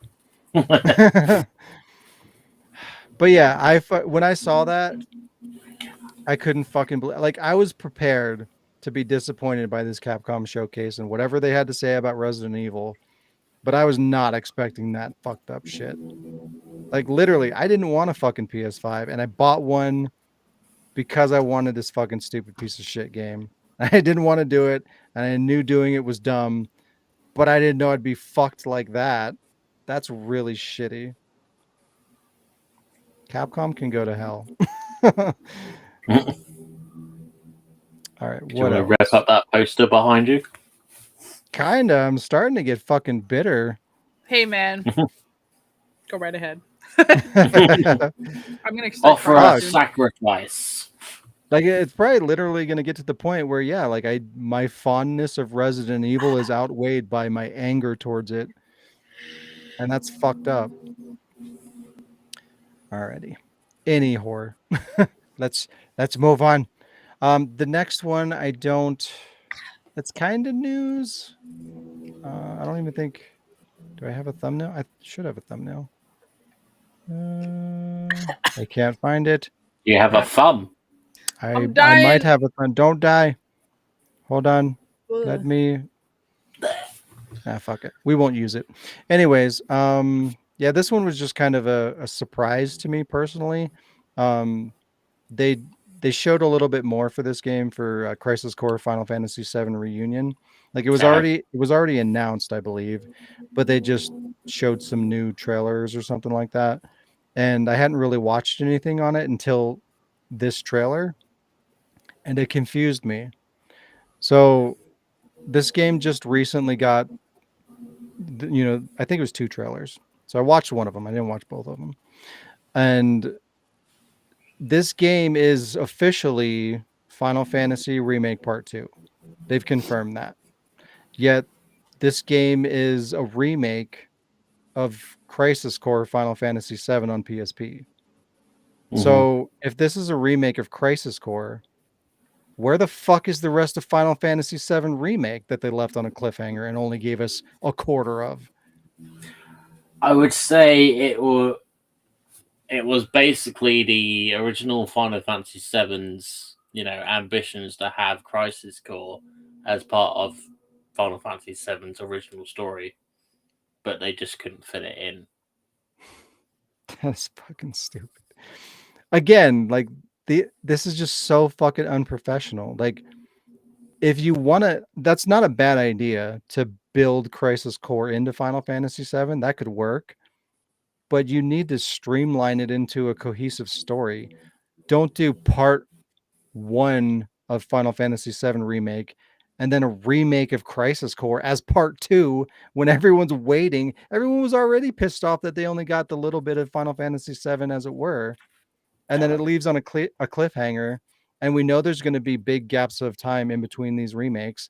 And then you're going to give us a fucking completely well, maybe not irrelevant, but a completely detached story, like a prequel, essentially, in the middle of that while we're waiting to get the rest of the game you fucking promised us before. What? What kind of a business decision is that? You know what part 3 is going to be? It's either going to be Final Fantasy VII Advent Children, or it's going to be the probably PS2 Dirge of Cerberus. Yeah, I would laugh if they did that. I would laugh. I would burn my copy of Remake and then I would laugh. And so the trailer I watched looked worse than Final Fantasy Remake. Not substantially, but worse. And I figured out why. And this one's priced at $50 instead of $70. And I thought that was kind of weird. So it's cheaper. It's coming out faster. It looks worse. Oh, it's coming out on Switch. That's why. So to accommodate the Switch market, they're making a worse game. So that's great. Wait, so it's not coming out on PS5? No, it is. But they have to build it as a Switch game so it can run. So it's going to be limited to what the Switch can do. So it doesn't matter that it's on the PS5. It's not a PS5 game. It's an upscaled fucking Switch game. It'll be like when Revelations, which was intended for the 3DS, came out on PS3, and like it was still basically like a larger version of the 3DS screen, so the fucking cutscenes were horrible. So they fixed it a little bit. It's kind of like that. Yeah. But worse. So yeah. So it does of Cerberus, then part 3 and Advent Children part 4.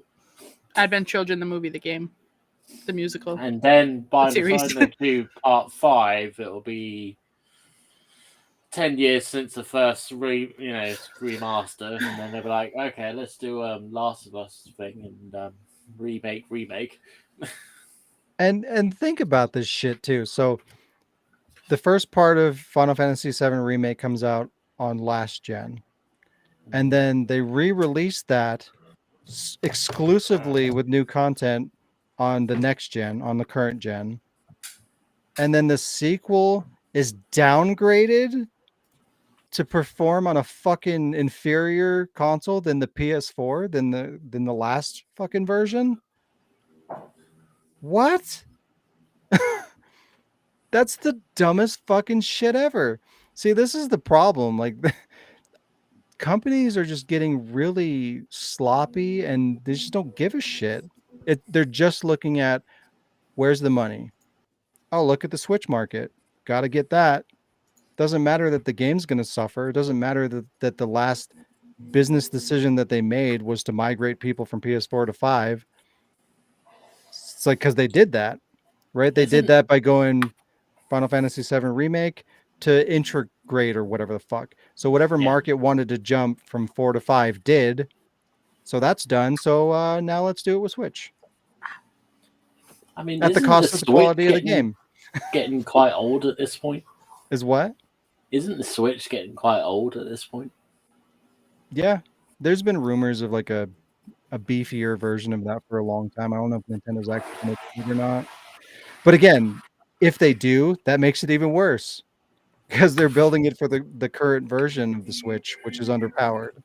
If they wait, then they could do it for the more powerful version if it exists, if they're even working on something like that. But either way, it just doesn't make sense. The whole, like, a big part of this remake is supposed to be this huge graphical spectacle and, really making Final Fantasy VII look as beautiful as it could, and you know their original vision for what Final Fantasy VII could be that they couldn't do on the PS1, like, supposed to be pushing these graphics as far as they can, and then they just forgot about that Forgot all about it. because money dollars, got to get them money dollars. I fucking hate video games. I absolutely detest the state of video games today, and it gets worse and worse, and I fucking hate it. What else do we have? There's my thumbnail, but it's broken anyway. Let me close that. It's broken just like the game. Broken. There it is. Boom. This one's not even needed. We're going to go through this really quick. Speaking of $70 games, Ubisoft is the next company to embrace the next generation price hike. Ubisoft's upcoming Skull and Bones will be their first. Oh my God, are you serious? I turned my phone off. It doesn't want you to miss anything.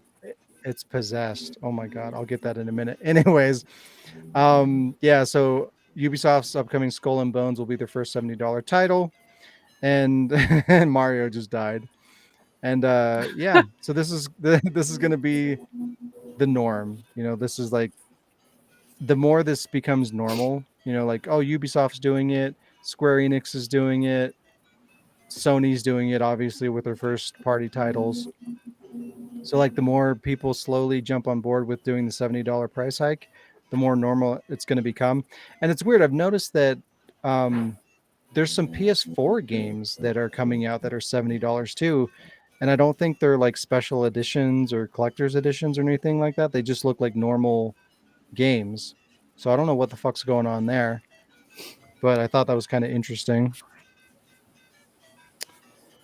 Inflation, I suppose. I mean, I guess. You stop dancing over there. What? Right, I'm gonna go fix this. Talk. Load a story of mine. Never mind, he goes off. So I tried these chips because they were called sweet ketchup, and I was like, cool, sweet ketchup. No, I didn't read. It says sweet and spicy. So my tongue was on fire. Good job. Yeah. All right. I will cover one of my news articles because why not? I'll just tell Sean to shut the fuck up when it comes to that one. Wow. Wow. Okay. So, did you know? It's not really a news thing, but did you know that in MGS3, Hideo Kojima actually wanted a real life 2-week sniper battle against the End? No, nor did I. That sounds horrible. Hello. Yeah. So I'm just doing a news article, but without the picture, and just like whatever. It's not really news, but so yeah, Hideo Kojima once envisioned MGS3 boss battle with the End to be so complex and interact that it would have taken in real life 2 weeks to complete it. The story is part of the latest episode of Did You Know Gaming, a follow-up to a video full of trivia of Metal Gear Solid franchise, returning to the narrative of the original English language voice actor Solid Snake David Hayter.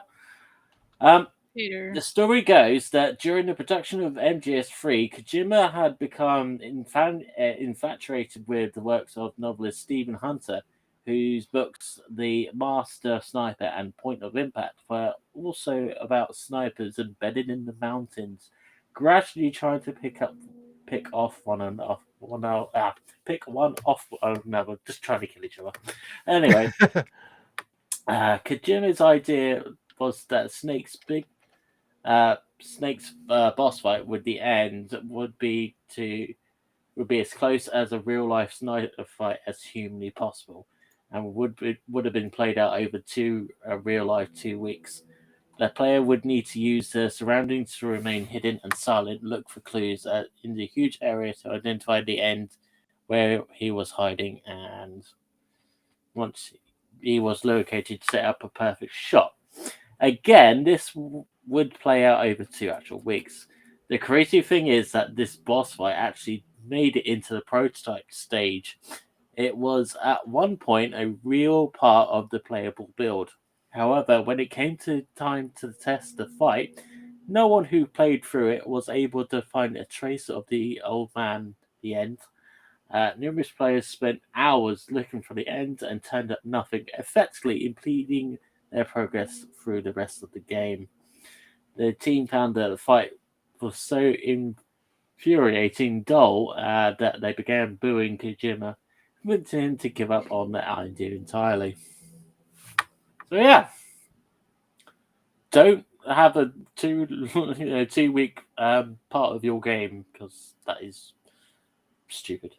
Just make it as an IP of your own. If you're gonna do a sniping thing, Just join the That's the army game. and go snipe people. yeah, don't Right. make it into a fucking segment like the fucking in MGS4 where you have to follow the whistling guy. You know where he's gonna go, but you have to follow him anyway. Yeah, it's like having we'll use Metal Gear. So you're playing Metal Gear, and like all of a sudden, there's like one of those fucking slide puzzles or whatever. I don't know what they're called. Where it's like a grid of squares, and you slide the piece to make a picture. You know what I'm talking Yeah. about? It's like, oh, all of a sudden you have to solve this stupid slide puzzle before you can progress in the game. Like, fuck off. Why would you do that? Yeah. Well, it does in Resident Evil 4, doesn't it? It's one of them puzzles that It literally Yeah. does. Yeah. That's just funny. pick up the fucking piece and put it where it needs to be. That's why I didn't even realize that. But yeah, Resident Evil 4 does that exact fucking thing. That's hilarious. Yeah. All right. Zelda. Don't The know. Legend of Zelda Tears of the Kingdom, the sequel to Breath of the Wild, has been officially revealed. Where do you guys stand with Zelda? I like Zelda, but like apparently not enough to play it, because I haven't played a Zelda game in a long fucking time. I'll sit and watch some people play it. Like, I tend to watch Alex play it, but I drift in and out of it. So, yeah. I don't know what the fuck it is about these games, but like I do like them and I appreciate them, but I just don't care to like I don't not want to play them, but there's like zero priority in going to play a Zelda game. Like I don't think I've played the last like 3 or 4 Zelda games that I bought, and like I have no interest of picking this one up, but like I know that I should want it. It's weird. It's I don't know. like, for me, I tried to pick up, play Ocarina of Time, where everyone says it's a fantastic game, and I'm just like, I'm sure it is. That one's hard. Like in terms of getting back into it, I feel like that's a game that you kind of needed to play in the time that it was out, because it didn't Yeah. age very well. Because I tried to go back and play that one after I beat Wind Waker, because I fucking loved Wind Waker. Like that was one of my favorite games of that year, and I was not expecting it to be. And when you pre-ordered that game, you got a disc that was like, I think it was Majora's Mask and Ocarina of Time. Yeah. So I had them. So I was like, okay, well, fuck, I love this game. I've got the last one, and everyone says it's the most amazing thing ever. And I put it in. I just couldn't do it. I was just not into it at all. Like, hey, listen, shut the fuck up. Right? It was kind of annoying. But again, we're talking about these fucking remakes and remasters and shit. That is a great example of a game that needs a remake. because that game did not age well. So bring something like that back and remake that so that people that can't get into it now can actually appreciate it for what it is. Don't fucking remake The Last of Us again. You know, we don't need 3 remakes or remasters of a fucking game within a decade. Thank you. Right, you need 5. You're right. You're right. But anyways, there's not a whole lot of news here. They just basically announced it. There's a short trailer that showed a little bit of gameplay. It looked fine. Looked like Breath of the Wild to me. No different really. I think it's the same engine. And they had a release date of May 12th, 2023. So if you're into Zelda, there's that. I'll play it one day probably. We'll see if I ever fucking play my Switch, which I probably won't. Speaking of remasters, because that's all that fucking comes out these days. Tales of Symphonia. Oh, this fucking really irritates me. Tales of Symphonia is getting a remaster again. Why? Fucking what? Apparently, not enough people bought the other remaster, so they try again. You thought the remake of the fucking Last of Us was bad? This is another remaster. We're not talking about a remaster and then a remake. This fucking game has already been remastered on PS3. And it's being fucking remastered again. Why? What the fuck is the point? I think I know the reason why. It's because PS3's engine is like really hard to do anything with, so they have to emulate it. So at some point, if Konami are finished being wankers, they would could remaster like an MGS4. As much as I just fucking got annoyed with saying a thing, but that's what I'm thinking they did the remaster of the PS3 version, because no one has a PS3 anymore, really. That, to me, that's just not a good enough fucking reason. Like they did it. There, it was on the PS3. If you didn't care enough to get a PS3 and buy that game, it just doesn't matter to you, and you need to move on with your life. There's no reason to fucking remaster a fucking game. That's the dumbest shit. Especially a game like this. Like it's an anime style game. How much can you clean this fucking thing up? I promise you, from the last HD version to the new one, it's going to be fucking microscopic, the difference. It's not worth the money that it costs to make a brand new game, research and development and programming and all this shit, to do another fucking remaster when you already have that HD game ready to go. And from what I can tell, this version is worse than the PS3 version because it doesn't have the shit that game had. The PS3 version had Tales of Symphonia remastered in HD, and the sequel also remastered in HD, and it had new cutscenes, new story, like side quests, and new costumes. None of that was talked about in this. It's just a straight fucking remaster. So it's worse. Why? And it's fucking $40. It's not like, maybe if it was like $20 or something like that, I still think it's stupid and pointless, but this is a fucking almost a full priced game. What the fuck? We were just talking about games that need it, like Ocarina of Time, but no. Let's fucking remaster a game that's going to look exactly the same with less content. Brilliant. What the fuck is wrong with this industry? It's so fucked. And again, this is coming from I love this fucking game. Like, never played it. This was one of my favorite GameCube games. I fucking loved it. And I bought the fucking remaster. I bought the collector's edition of it. I'm done. I don't need... Why? Why the fuck am I supposed to buy this? It makes no sense. It's gross. Yeah. Meh. I'm getting concerned because this is meant to be a gaming podcast. I know, we're just shitting on the industry. Yeah. But that's the thing though. That's why I feel like it's actually important to talk about this, because it puts things into perspective, because we're here because we play video games. We Yeah. like video games. We're gamers. You know, we're interested in playing video games, and this should be exciting. But instead, it's like, what the fuck is going on here? Why the fuck did they do that? You know, like if we didn't give a shit, like none of this would matter, and we wouldn't even be having a podcast. But like this is how the gaming industry is, and like people should pay attention to how fucked up it is, and like what companies are really doing, and how it's detrimental to the industry, and it's just taking advantage of the consumers to get us to buy the same shit over and over again, and not focusing on interesting things like new concepts and new IPs, and you know, at least remaking and remastering things that fucking make sense.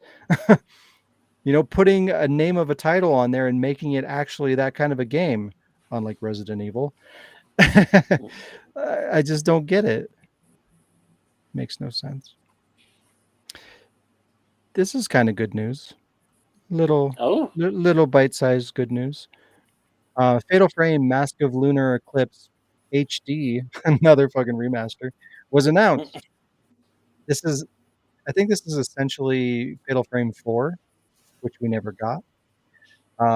We got a short trailer and a release date of early 2023 for this game. The game, which was previously a Japanese Wii exclusive, will be released in the US for the first time and will be multi-platform on PS4, PS5, Series X and S, Xbox One, Nintendo Switch, and Steam, so pretty much everything. And shockingly enough, it's actually getting a physical release. That fucking blew me away. I was for sure that this would be a digital-only game, but it's actually happening. You better buy it now. Yeah, I'll buy this. Fuck yeah, I like Fatal Frame. It's a game that we never got, and it's not on the Wii, which is a plus. You know, you can get it on a more modern platform or PS4 or whatever. So yeah, I think that's good news. I don't know why the fuck it took. I think this came out in like 2010 or something like that. I don't know why the fuck it took so long for it to come out here, but all right. You know what? I know what it is, because we just recently got Maiden of Blackwater or something like that. It was the Wii. It was the Wii U exclusive. They ended up porting that, or that one I think was only in Japan as well, and they brought that over to the US, and they ported it to PS4 and I think Switch, and it probably sold well. So we're like, hey, money.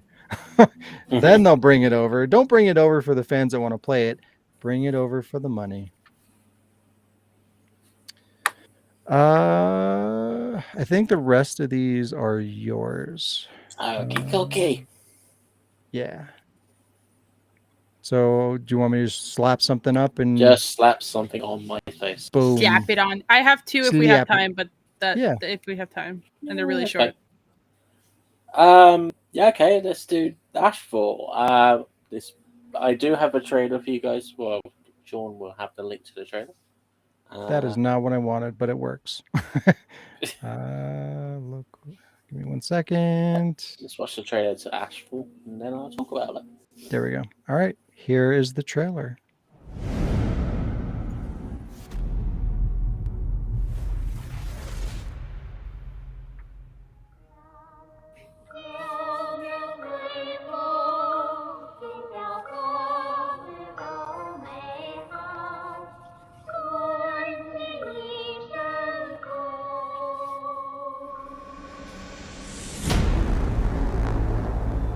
A new road.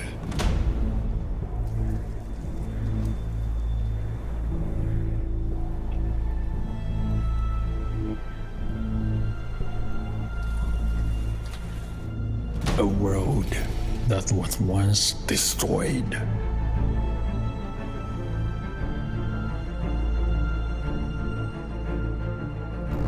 An unknown world.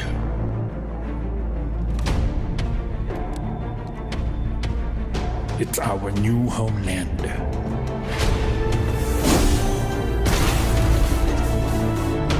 Or our resting place.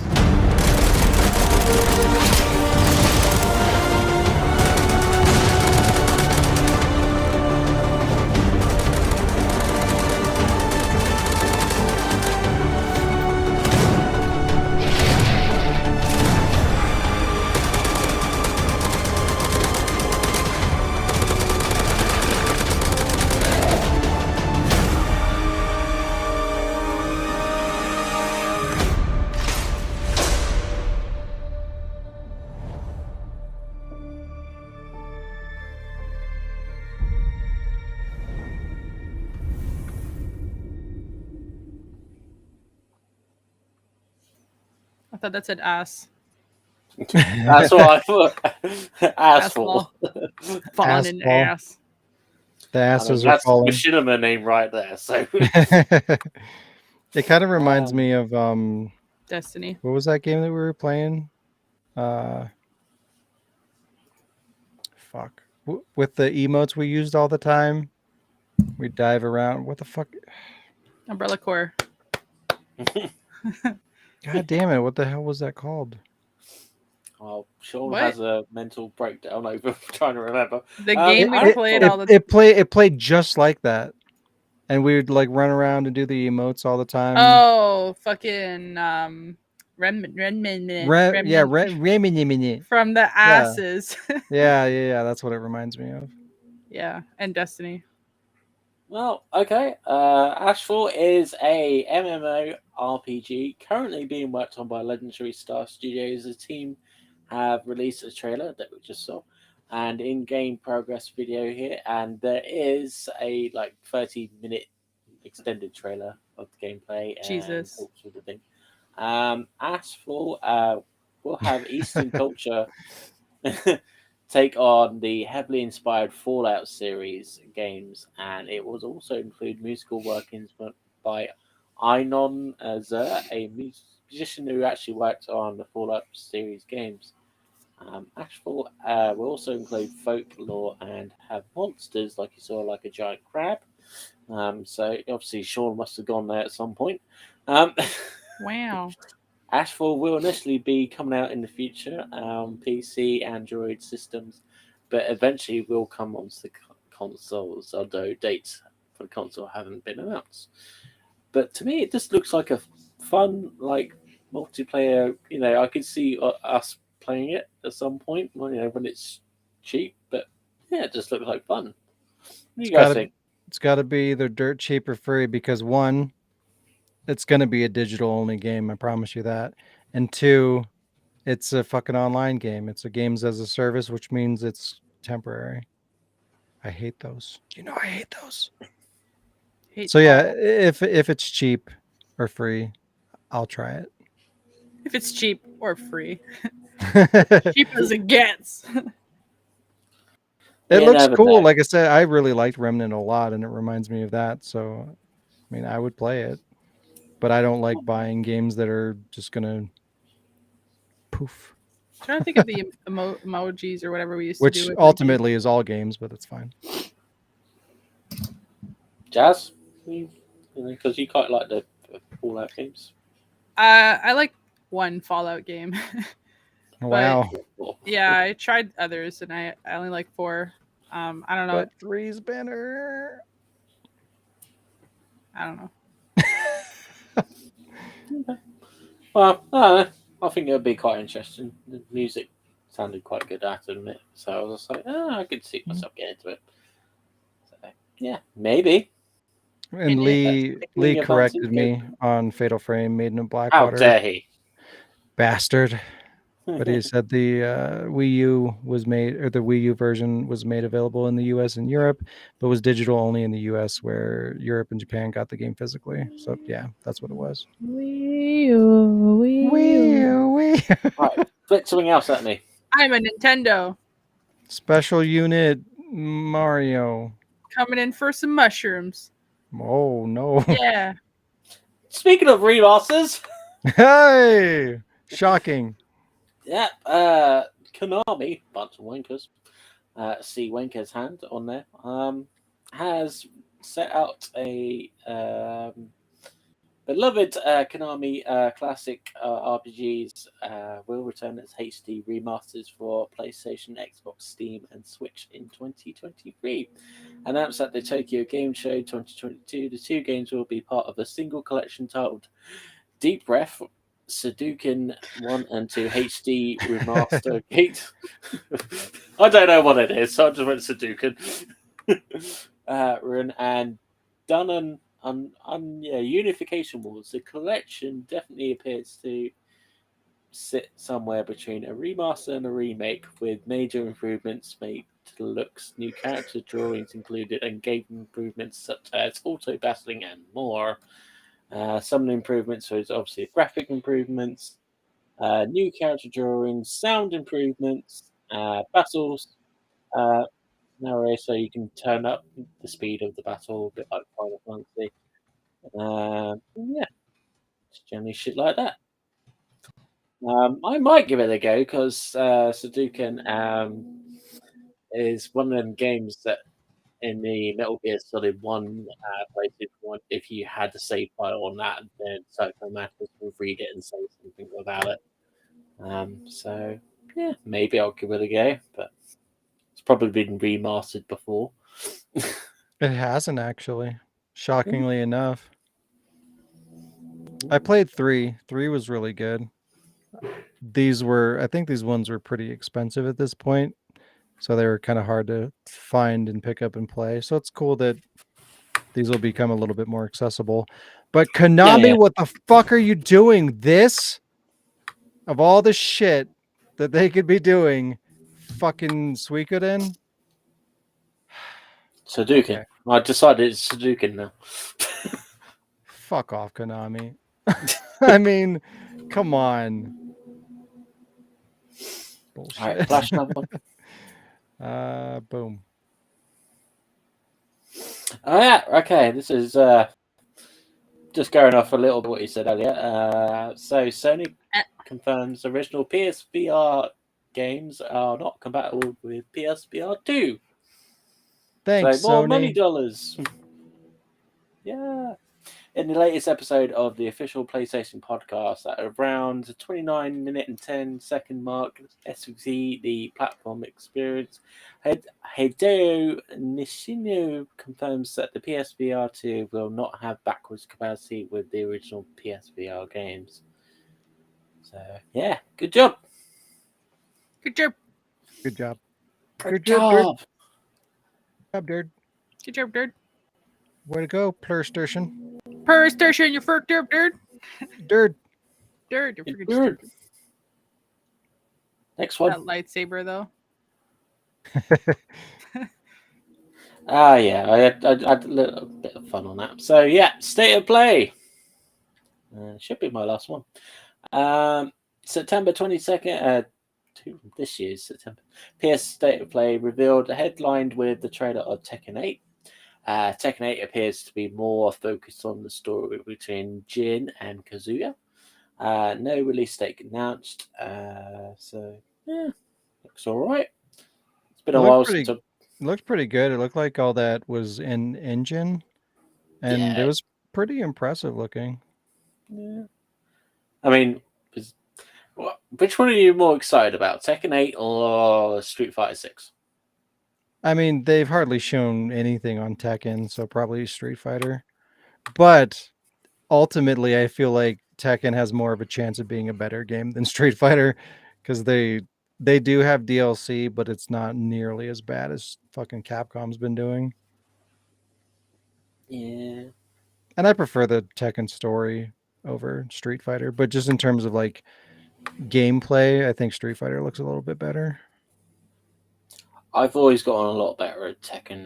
The only Street Fighter games I've played are like 2 or 3 different ones, but yeah, just Tekken for me any day.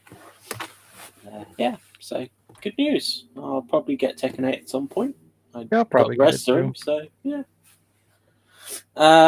Next bit, God of War Ragnarok got another gameplay trailer and a new DualSense controller set for release with the game's eventual release. Goody? Yeah, that's one of those things where it's like, nobody really needs to see any more of that game. Like, either you played enough of the first one to know that you're going to like this one too, because it's more of the same, or you didn't like the first one and you're not going to like this one. So like, there's not really a benefit to getting trailers and gameplay footage out of it, because yeah, like I loved the last one, and I'm definitely going to get the second one. I saw enough to know that again, it's just more of the same, and that's what I want. More of So the I same. don't need to see anymore. So just like release it and I'll buy it, and great. But like that again, that's how it should be. You're giving me a sequel and I want more of what I had before, and you're giving it to me, so we're good. Great. I'm sure Alex will be away for this one as well, so he liked the other one. So yeah. The first one was so good. Okay, moving on. Star Wars Tales from the Galaxy's Edge gets a new gameplay trailer. Not a Star Wars fan, but whatever. Yeah. The upcoming PlayStation VR 2 Star Wars Tales from the Galaxy's Edge received a new gameplay trailer showing off a ton of different locations, enemies, and allies in the game. Well, hey. Allies. Also, the cooperative dungeon crawling survival game Demio is officially coming to PSVR 2. Players can fully immerse themselves in the tabletop-esque world, rolling dice and dishing out cards in VR. Garbage. Only $500 to play. Fucking Enjoy. hate dice, but also you should hear the sound of the bag.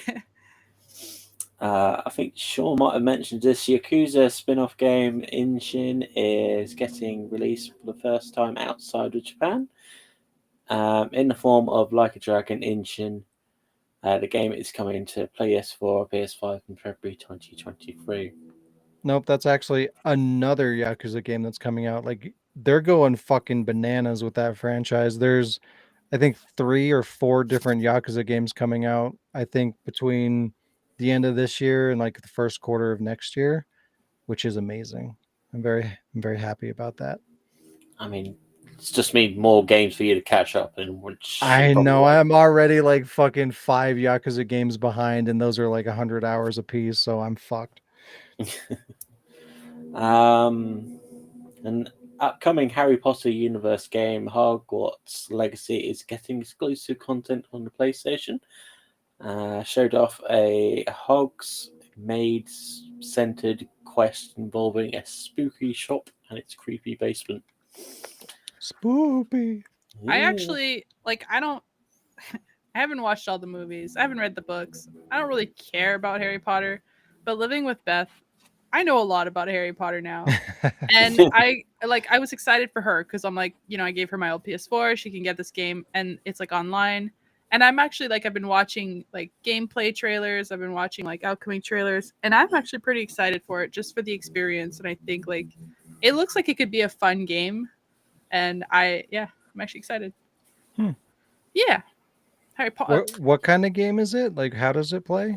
I think it's like a open world, like you can online multiplayer, like you make your character, you go to the school, and you basically follow like that story. But like you can play with the friends, there's different things, you learn the spells. Yeah. I don't know, it just looks like it could be a lot of fun. Especially like Beth. I know how excited she'll be. That's Hope she cool. likes it. Yeah. Harry Potter.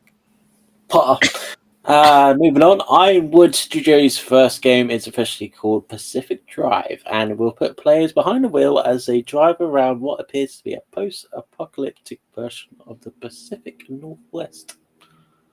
Are you sure it's not the Pacific Northwest? Whatever. English not good, me. You're English. Shut up. What? I don't get the need for this. I mean, you can drive around in other Just go outside and drive games. like in your regular car. Yeah. I don't know. I thought it kind of looked cool. It's different. Like, see, this is the thing. We need an innovation, companies trying out new ideas that are interesting, like worth exploring. And this is something that I feel is like, it's a survival game in a car. Like, that's never been done. And the trailer, it looked kind of cool. Like, I like the idea of like having to drive around an environment and survive in your car and shit like that. And I think you could like get out of your car and stuff and get resources. And like, it's interesting to me. Like, give me more new shit. Be weird, make the weird shit. I like the weird shit. And it's kind of like, I can't really, like, they didn't show a whole lot, but it seemed like it was kind of horror-ish. So like, yeah, let's go. Horror, innovative, Horror in a car. Let's do it. Horror in a car. Horror in a car. Driving around with the horror. I mean, you could just play that zombie game, Yeah. Days Gone or whatever, where That- you can. That is not the same thing. Do you not drive around on a bike in a? But that's not the game, though. Like most of that game, you're off the bike shooting zombies and like all the other games. Like this one, literally, like everything, the core mechanics are in the car, but it's not like a driving game. It's interesting. Okay, I suppose you do ride in the other one. I suppose you can drive in this one. Great. I approve. Sony shared a first look at some of the items that will be available as part of its free PlayStation Stars loyalty program, as well as a timeline for when you can try and collect them yourself. Woohoo! Sin Duality has been announced from Bandai Namco, a third-person shooter featuring the mechs as an art style akin to Nier Automata, albeit a little bit more colourful. A trailer showed off the game in action alongside a 2023 release window. Great. Project Eve, the extremely shiny-looking action game shown off last year's from Korean studio Shift Up, has re-emerged as Stellar Blade. The trailer showed off a mix of gameplay and cinematics, giving players a look at the game's future setting and story. That game looks Great. good. I think that game looks cool. I want to try it. Okay. Noah developer Team Ninja has announced an open world. Yay, more open world. Stop Samurai it! game called Rise of the Ronin, a PS5 console exclusive with a 2024 release window. A trailer showed off at the gorgeous world set during the modernization period of Japan. And that was basically State of Play. Wasn't that interesting? Play Yeah. of state. Yeah, Plate that's of, what I got. plate of stay. I'm semi-curious about the Ronin game. I'm not thrilled that it's another fucking open world game, but and Team Ninja's like hit or miss at this point, but they used to make really good games and I like that style of gameplay. So at this point I don't really know what to expect out of it. Could be an amazing third-person action adventure game or it could be garbage. Well, I guess we'll see. It can be garbage. Forever and ever. So that's my news. Jazz, you had some news? Oh, yeah, but they're going to be just like little mentions that I picked up throughout the week. There was another one. I think it was that Crystal Dynamics repicked up the Tomb Raider game or something. I can't find the article. I just saw that somewhere, and I remember I think we talked about it where there was going to be a new Tomb Raider game, but Crystal Dynamics or whatever that company is didn't have it anymore or weren't doing it, but then they repicked it up. I think it was like Eidos Montreal or Crystal, whatever. I don't. Anyway, I'll have to look for it. Square Enix had Tomb Raider, but then Embracer took the IP. I don't think Square Enix had the reboots. I'm pretty sure it was They Crystal Dynamics. definitely had the first one. Right, because it was on. I don't know. I'll look for the article and I'll try to find it for next week. I'm sure it'll be somewhere on my computer with my list of what I did last week. So the Netflix Horizon Zero Dawn show that we've talked about during the summer that they announced found its showrunners. So I know, like as mentioned, they mentioned it earlier in the summer. So their showrunners there is Steve Blackman and Michelle Lavretta. So Michelle Lavretta created the series Lost Girl, Killjoys, and both ran for like a solid 5 seasons apiece. And Steve Blackman is the current showrunner for Netflix's The Umbrella Academy. So it's like they both kind of worked on big titles, so I feel like it has a little bit more of a chance than most of the shit that Netflix is doing right now. So God, that I I'm hope kind of so. excited because like that's a really big project to take on. Like the fucking robot machines, the flying robot machines, like it's a lot to take on. And I honestly, I really hope it does well. But it's kind of exciting that the project is moving forward, and it doesn't sound like I want to shoot everybody like The Last of Us did. Remember, The Last of Us started strong too. It had, the writers and the producers involved, and Will Smith start as Aloy. Yeah. So anyway, I just made myself mad a little bit. I hope it's good. And speaking of Netflix shows, the Netflix series Arcane, which we know, well, I don't know about Alec, but we know that is the series from League of Legends, became the first streaming series to win an animated program Emmy. It was the best animated program at the Emmys, which is what I just said. The award for the creative arts ceremony. I guess I don't know like fucking award shows anymore, but yeah, they beat Bob's Burgers, Rick and Morty, The Simpsons, and What If? I don't know what that is. Oh, it's some Marvel shit. Yeah, so like I'm really happy because like honestly, I couldn't give a shit about Rick and Morty. I've never watched Bob's Burgers, and The Simpsons was good before, like in the old times, in the 90s. in the olden days. There's so much you can drag this fucking series. Back in my day, right? But I really love Arcane, and I love that it beat Rick and Morty. I'm like, I don't like seeing Rick and Morty everywhere anymore, and I like that shit that I like finally fucking tops it. So yeah, take that. Wow. The co-creator Christian Link, he picked up the award, and he was just like, thank you for this. It's a big deal for us as we come from video games. It's been amazing to see the world embrace our characters and our stories. So thanks to Netflix who believed in us from the beginning. Thanks to Riot. Like it's the piece when you're part of the game for 12 years or for over 12 years, and then like your series does so good. Like it makes me happy. And I was like, hey, something that makes me happy in the news. And yep. Embrace it. Embrace Hold it tightly. Just, like print out this article, put it in a frame, and look at it okay, like next to the garbage. Yeah, so those were the only two things I really had for mention. They were two things that I like: Horizon and League of Legends. Yay. Good news is good. The end. News. End on a good news. The end. I also ripped my napkin. That's the end of the good news forever. Yeah, Goodbye. That's the last one. I'll just repeat that one every time we have too many bad news. I'll just bring up like, hey, Arcane won an award for best animated Don't series. forget. Also, Horizon. All right. Before we leave out of the news, this isn't news per se, but it's something I want to talk about real quick. Good news. We're going to end it in a real bad place. Are you ready? Happy? Fucking it's a real bad canceled. place. Forever.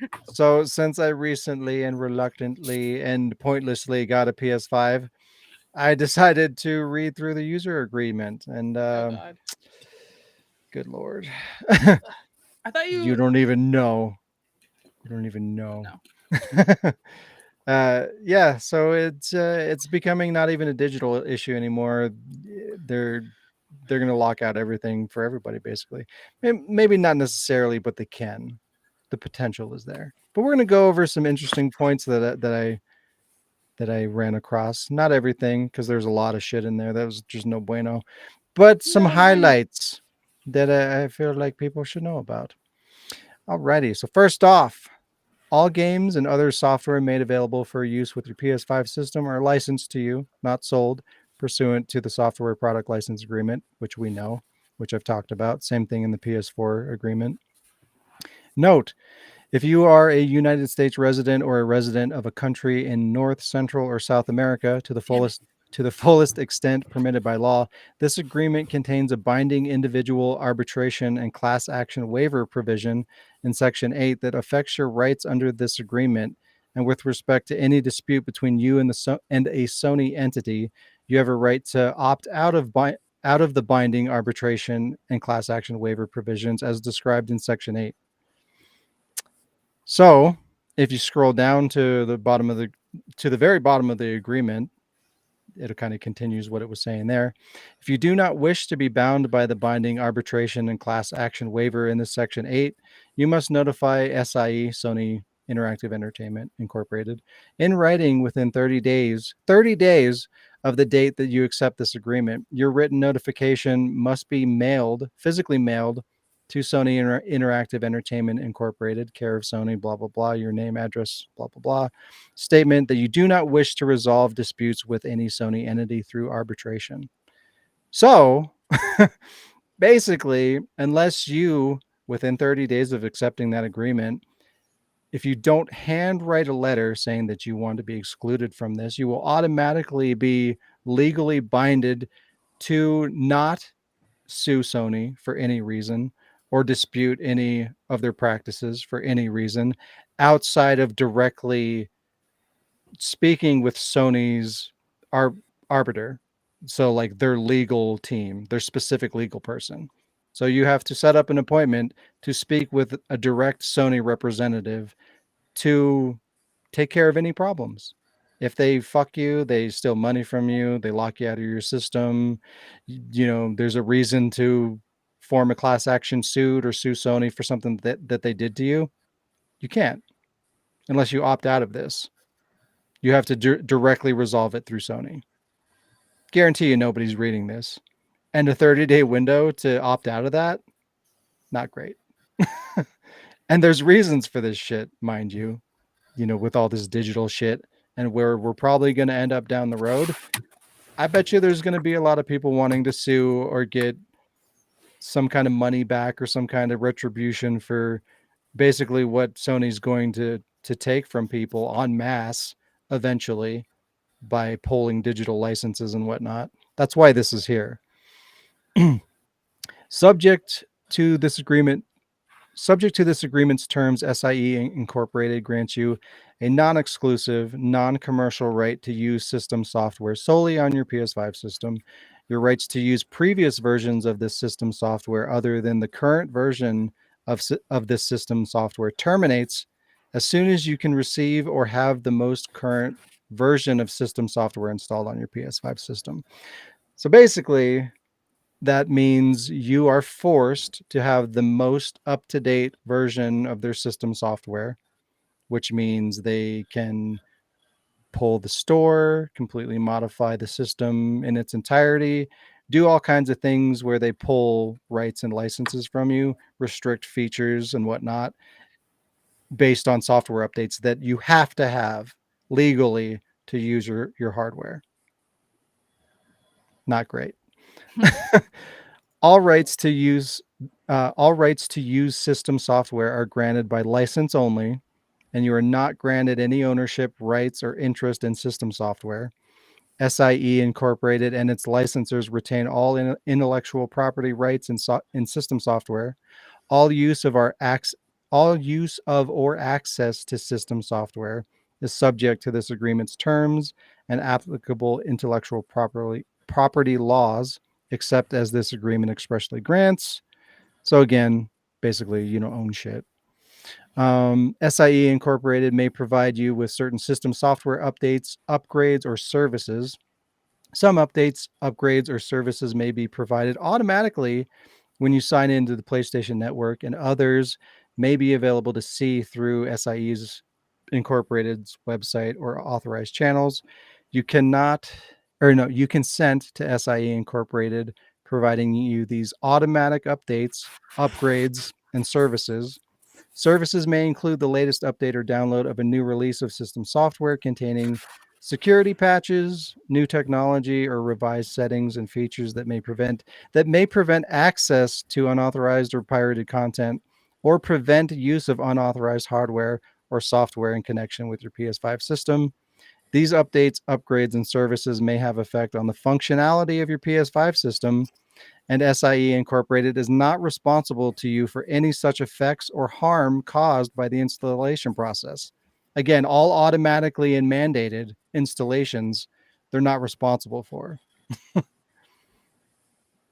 That's fucked. You must install or have installed the most current version of system software as soon as you reasonably can. Some updates, upgrades, and services may change your current settings, cause a loss of data or content, or cause functionality or feature loss.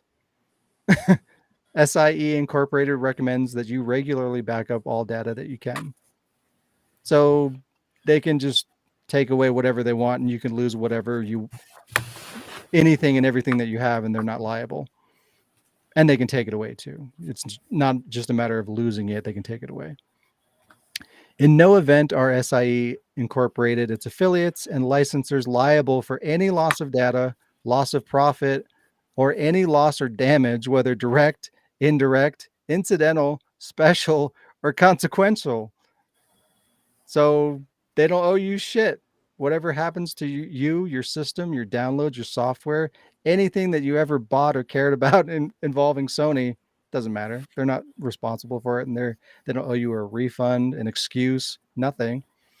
And then one more. If SIE Incorporated determines that you have violated this agreement's terms, SIE Incorporated may itself or may procure the taking of any action to protect its interest, such as disabling access to or use of some or all of our software, disabling use of this PS5 system online or offline, termination of your access to PlayStation Network, denial of any warranty, repair, or other services provided by your PS5 system. So if they determine for any reason that they deem relevant or necessary, for any reason, business or otherwise, they can block you off from access to your system, void your warranty immediately. They can control anything. It's like what I was talking about with my Xbox, where I had to update my system and I couldn't use it otherwise. Yeah. They can intentionally do that legally at any point. And you agree to it in the terms. That's fucked up. So even if I have a physical library, it doesn't matter. They can lock me out of it. So like the conversation of digital versus physical, like, doesn't even matter anymore. Like if they want to pull a license or restrict you from accessing any content, they can do it remotely with your hardware. I mean, I suppose you could just get a different PS5 console.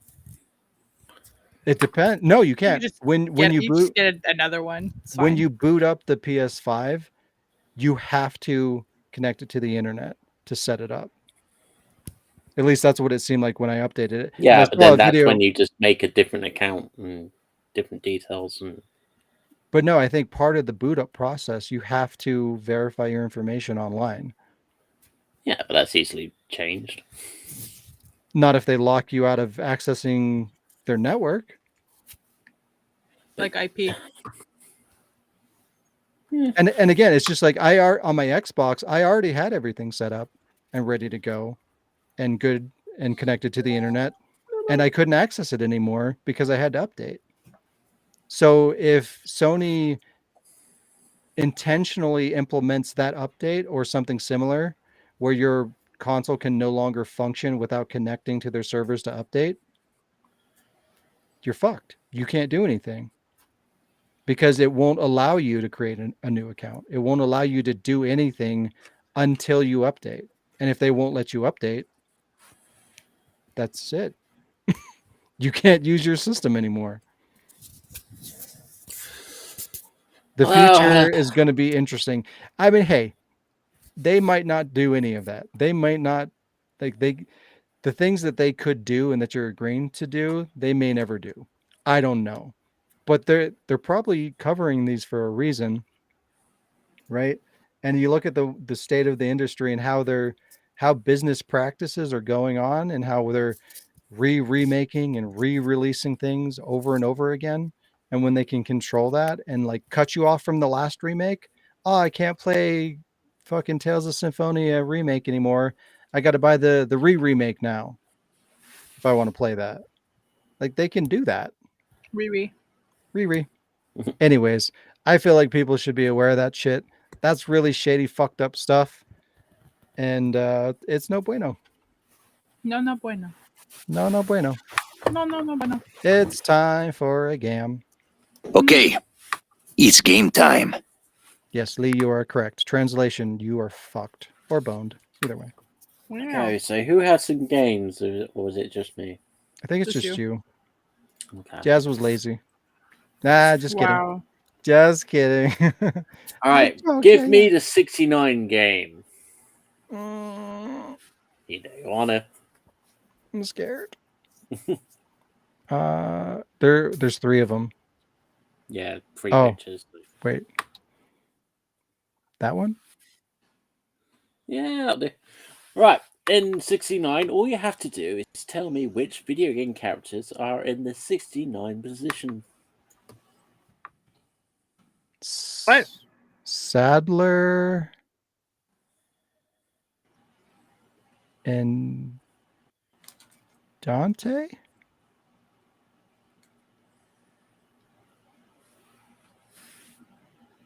Maybe? No, I don't know what that sword is. The pose, the way he's holding the sword looks like Dante or Virgil. That's my guess. We'll go with Dante. Sadler and Dante. Okay, you're right about Sadler. Anyone comments? I will agree with what Sean said. 4, 3,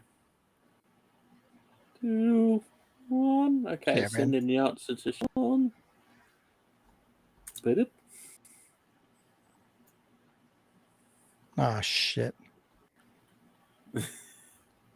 I was close. Yeah. Lee says the pirate mate from Wind Waker and someone from DMC to holding an Arcana.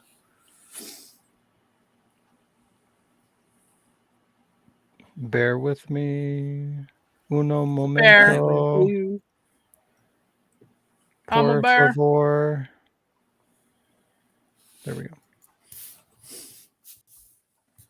Ta-da! It is That- Sadler and Granny, or Granny, from DMC2. See, I was in the right universe. Don't they make a great couple? They make a beautiful couple. Yeah. All right, next 69 picture. I got distracted. There we go. Okay, who's the 2 video game characters fucking?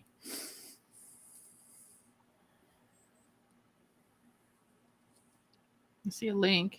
Yeah, it's definitely Link. What the fuck? Is it a Goomba? It looks like a lady Goomba, but I don't even know if that's a thing. I don't understand this game.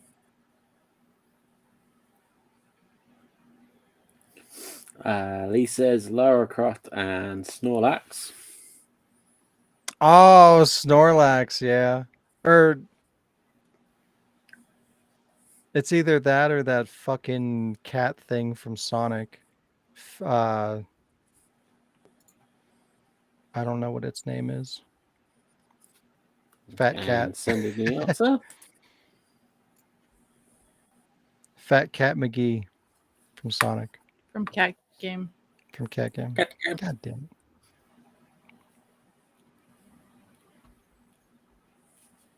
It was Link. Or whatever the Shit. fuck his name is from. I almost that game. closed something that's very crucial that I don't close. That would have been not a good Would've been time. hilarious. The podcast would have ended immediately. All right. Booyah. Yeah, Snorlax. it is Link and a Snorlax. Some Pokemon Lucky shit. fuckers. Some Pokemon And garbage. for the final 69ers. Boop.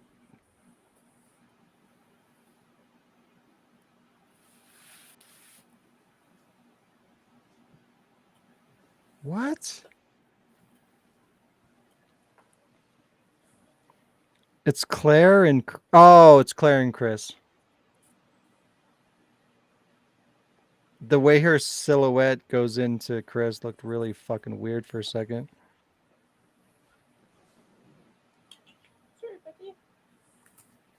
Okay, send in the answer.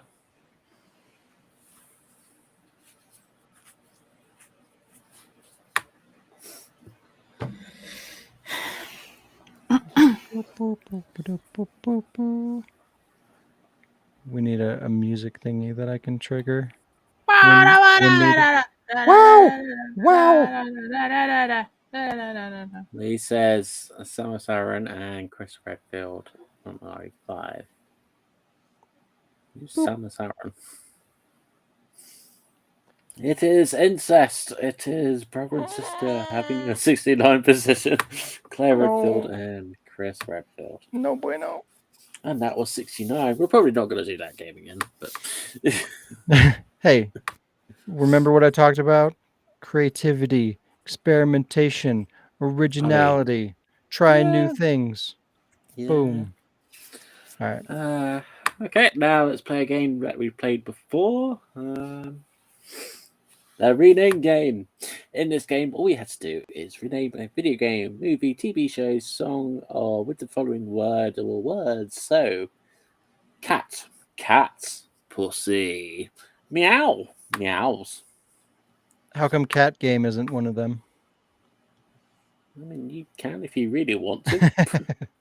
Meow's game. Meow's Game. So, for example, God of Pussy, Assassin's Creed, Black Cat. Legend of Zelda, Breath of the Cat, Stranger Pussy, Dude, Where's My Cat?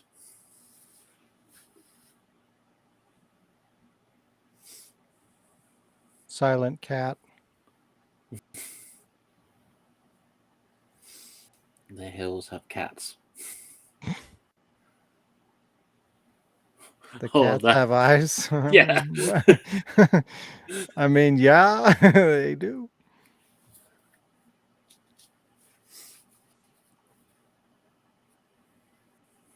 Cats versus zombies. This one's kind of hard. Yeah, you just have to get your brain going. How about Ed Sheeran's Give Me Pussy?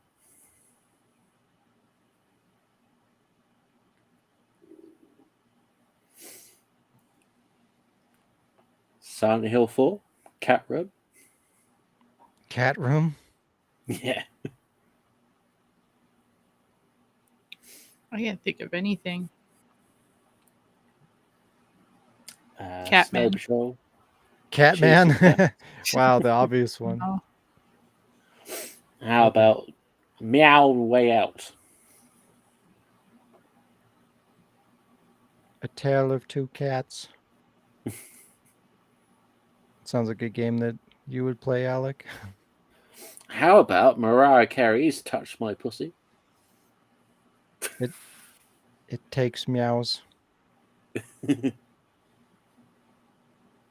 Brothers, A Tale of Two Cats. The Lonely Island, Jizz in My Cats.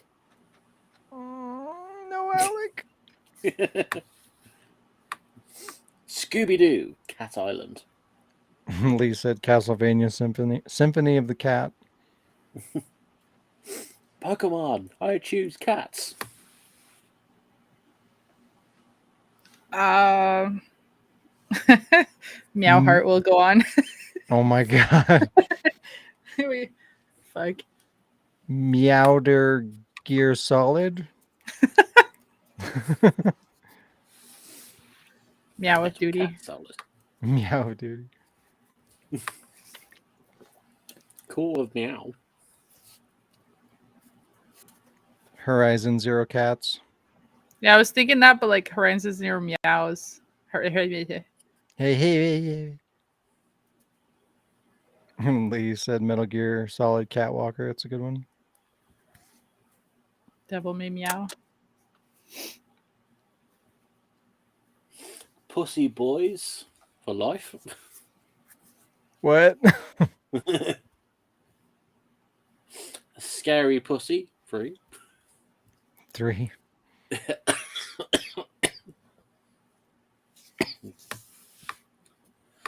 Devil May Meow.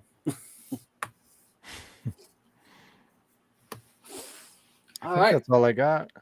Yeah, that's fine. I think I'm going to stop playing this rename game because we keep coming up with the same thing. So yeah, I know we that's keep. nothing. Yeah, it's always the same games, or we've hit most of the games.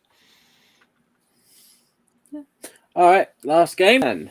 Reverse and remember. Oh fuck! Wait, did you send me that one? Oh yes, you did. You did. You did. Yeah, it's just a picture I send. Why is that still open? Mm. What the frickin' fuck? Freaking fuck. What the fucking frick? Wait, What the fuck? I can't find it. Hold on. What the fuck? What the fuck? Technical difficulties. Boop, Yeah, boop, instead of boop. watch dogs, watch cats. That's a dog's job. How dare you? The dogs do the watching, I guess. Meow Kuza. Boom. All right. So, all you have to do is listen to the reverse video game audio clip and tell me what it is. Lead driver parallel cats. The fuck? All right, here we go with the first one. Shit.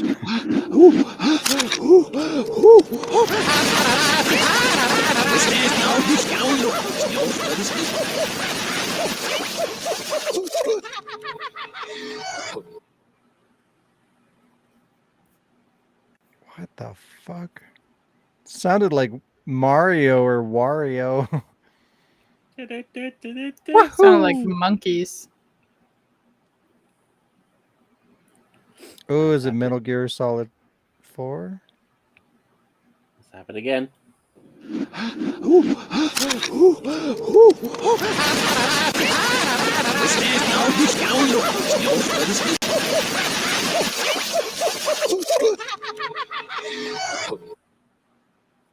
I haven't played Metal Gear 4 since that game came out, so it's been a minute.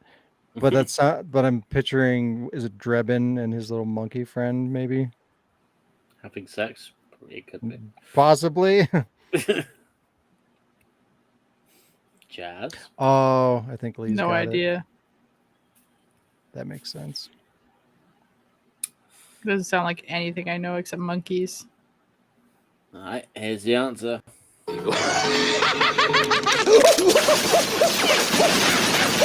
to the point, or you want to keep on dancing.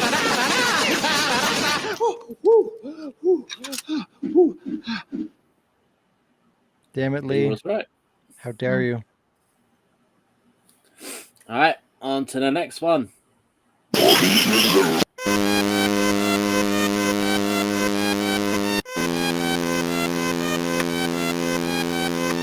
Oh, I know what it is.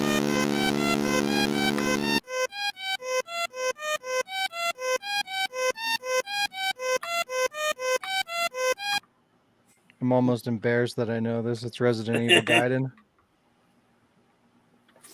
Piece of crap. Piece of garbage. Jazz? I'm just gonna go with him because I haven't played that game. But he sounds like Don't. he knows. Don't. Wasn't gonna. Lee also said it. Let's reveal the answer.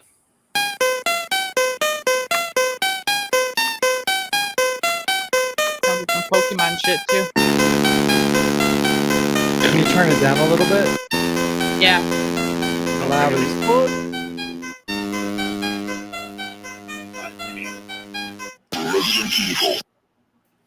Oh, I didn't even So hear what? that part. God, Alright. get used to hearing that fucking song because it plays forever. I don't think it ever stops. Forever. Forever. All right, next one.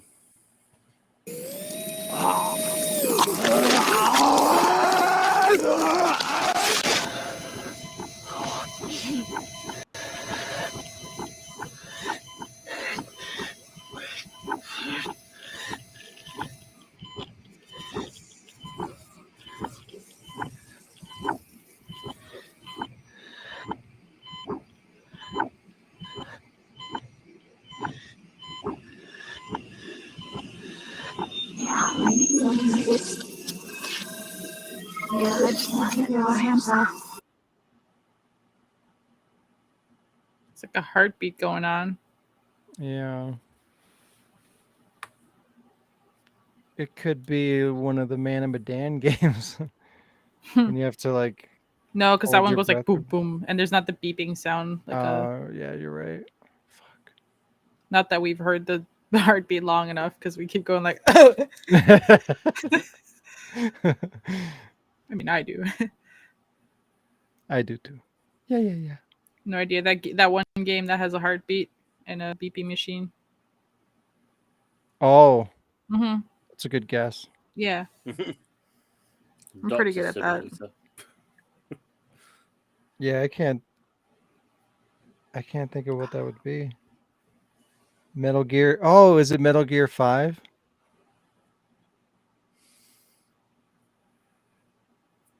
Okay, here is the answer. Cross my heart about to die. Stick a needle in your eye.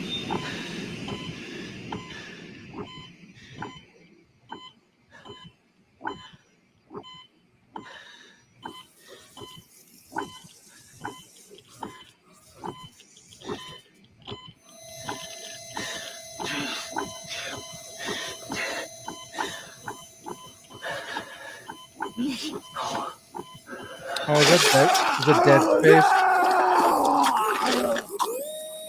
Yeah, that's Dead Space 2. Yeah, it is the needle eye scene, and obviously where you fuck up. Okay. That one was too hard to determine backwards for me. Okay, next one.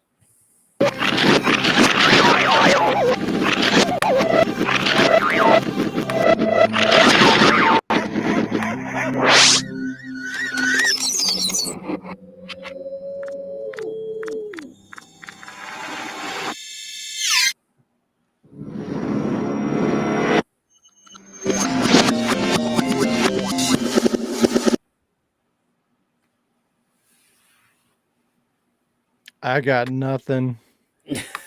The audio in the background of the videotape from The Ring. It just sounded like nonsense to me. I got nothing out of that. All right, is the answer.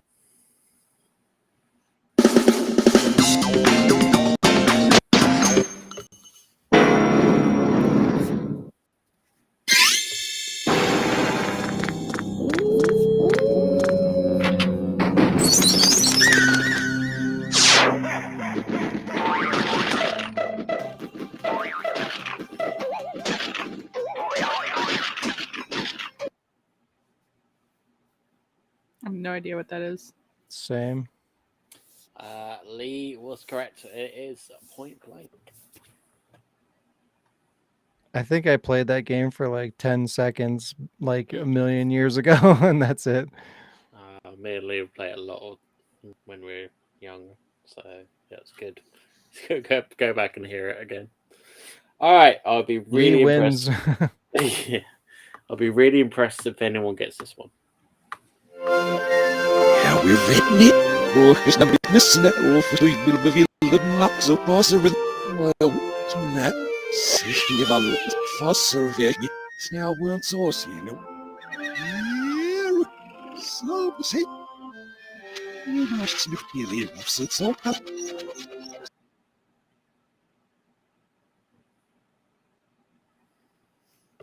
Horses. No idea. Horses the game. Yeah. All right, here's the answer. Which probably won't help. But was this really Prince Charming? Yes, it was. Hooray! When he saw Snow White, he gave her a soft, loving kiss.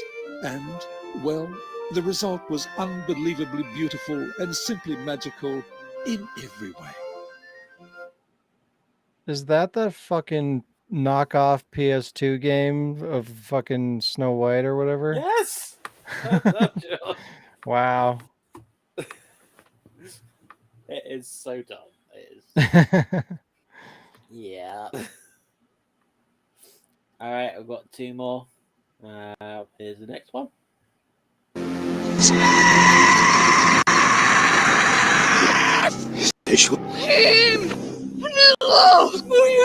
Era rohima weekend. Hier was just immediate disease.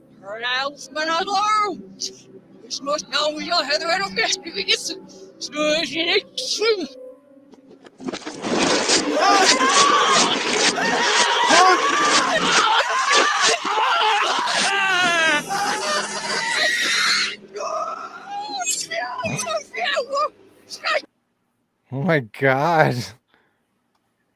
The fuck? Someone's getting murdered. Could be having sex. You don't know that. Like the voices don't even sound like familiar. I was trying to listen to the voice more than anything. Yeah. Me too. Lee says NGS is psychomantis encounter. You're all wrong. Here is the answer. Get away from my sword!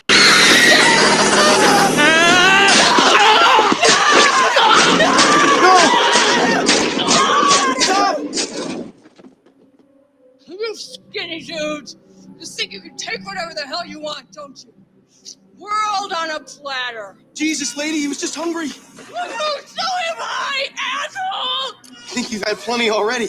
Are you calling me? Oh, shit. Dead Rising 3.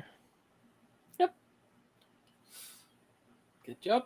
Have you even played that game? Yes, I have. That surprises me. What did you think? You hated it? Great. Actually, I Wow. liked it more than the second and first one. So, I like that game. A lot of people shit on that game, but I thought it was good. all right, it's time for the final one. It's the fun one, hopefully. All right, well, one right now.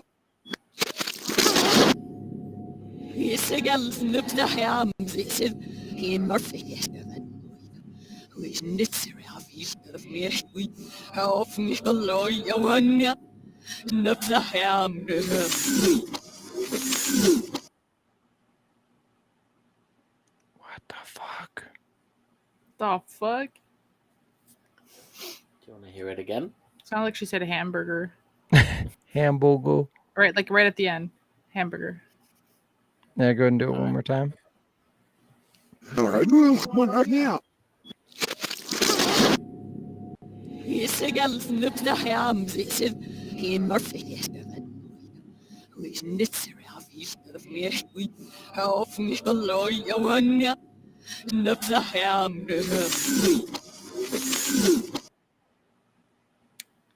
Is it Annette in RE2?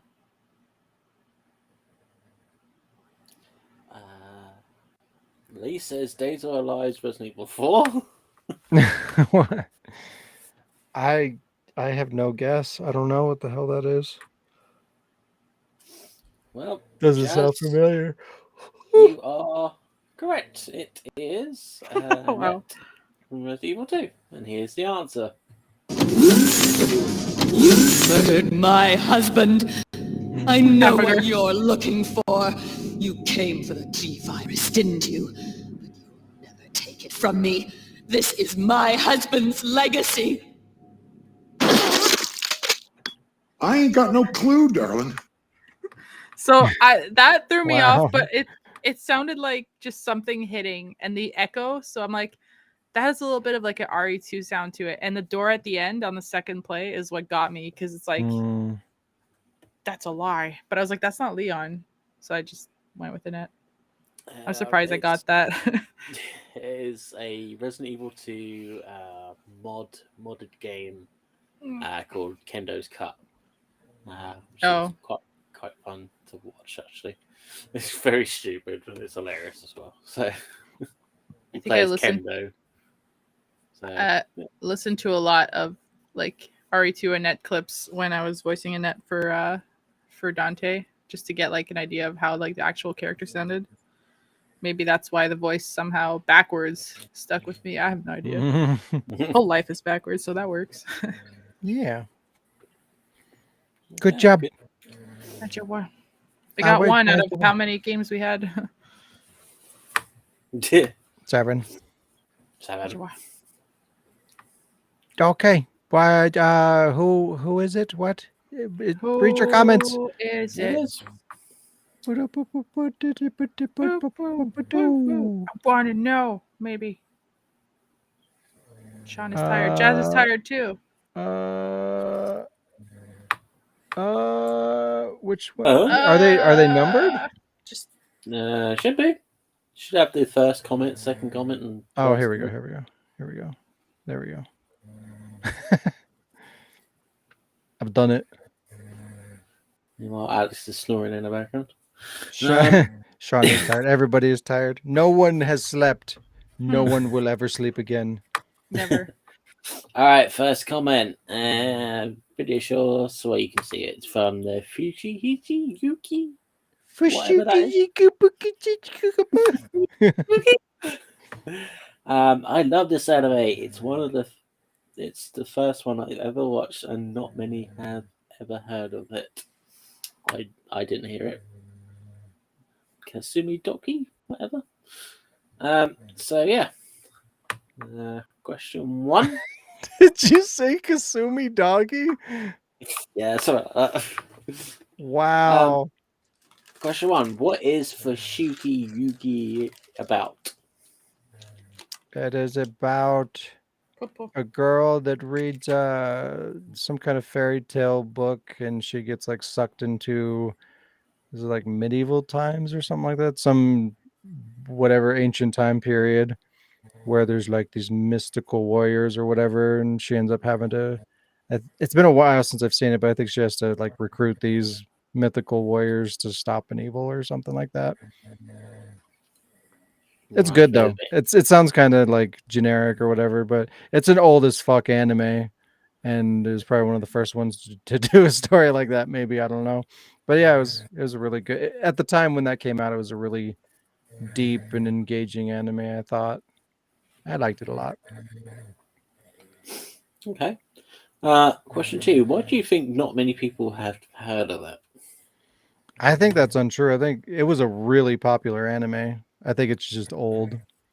So I don't know when this comment was made, but like nowadays, probably nobody knows about it. But like back in the day, it was pretty big. I think it was like 80 episodes, or it was a long run. It's striking me like a bit like Inuyasha. Not that long. That fucking. I feel like that thing started in the 70s and is still going. That one lasted forever. I never got into that one. I thought it was okay, but I didn't really like the characters. That one in what is it? Yu Yu Hakusho or whatever. Blah. Okay. Question for both of you guys. What would be your number 1 anime series? Probably Berserk, I think. Does it have to be like anime or like Netflix series counts? How dare you accuse us of weebery, Scott? How dare you? I can say you can include Netflix if you want. This is waifu corner. Like if I go by the old anime that I used to watch when I was actually like into anime, I would probably say either like Cell Saga.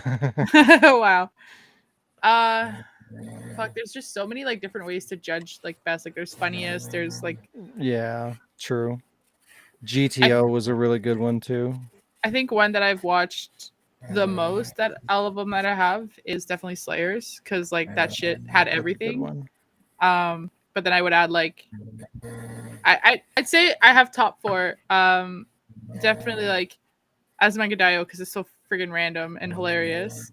Slayers, Ranma One Half because that was my jam as well, but I got sick of that one sometimes because they were annoying. Kind of like Inuyasha. Oh, it's the same.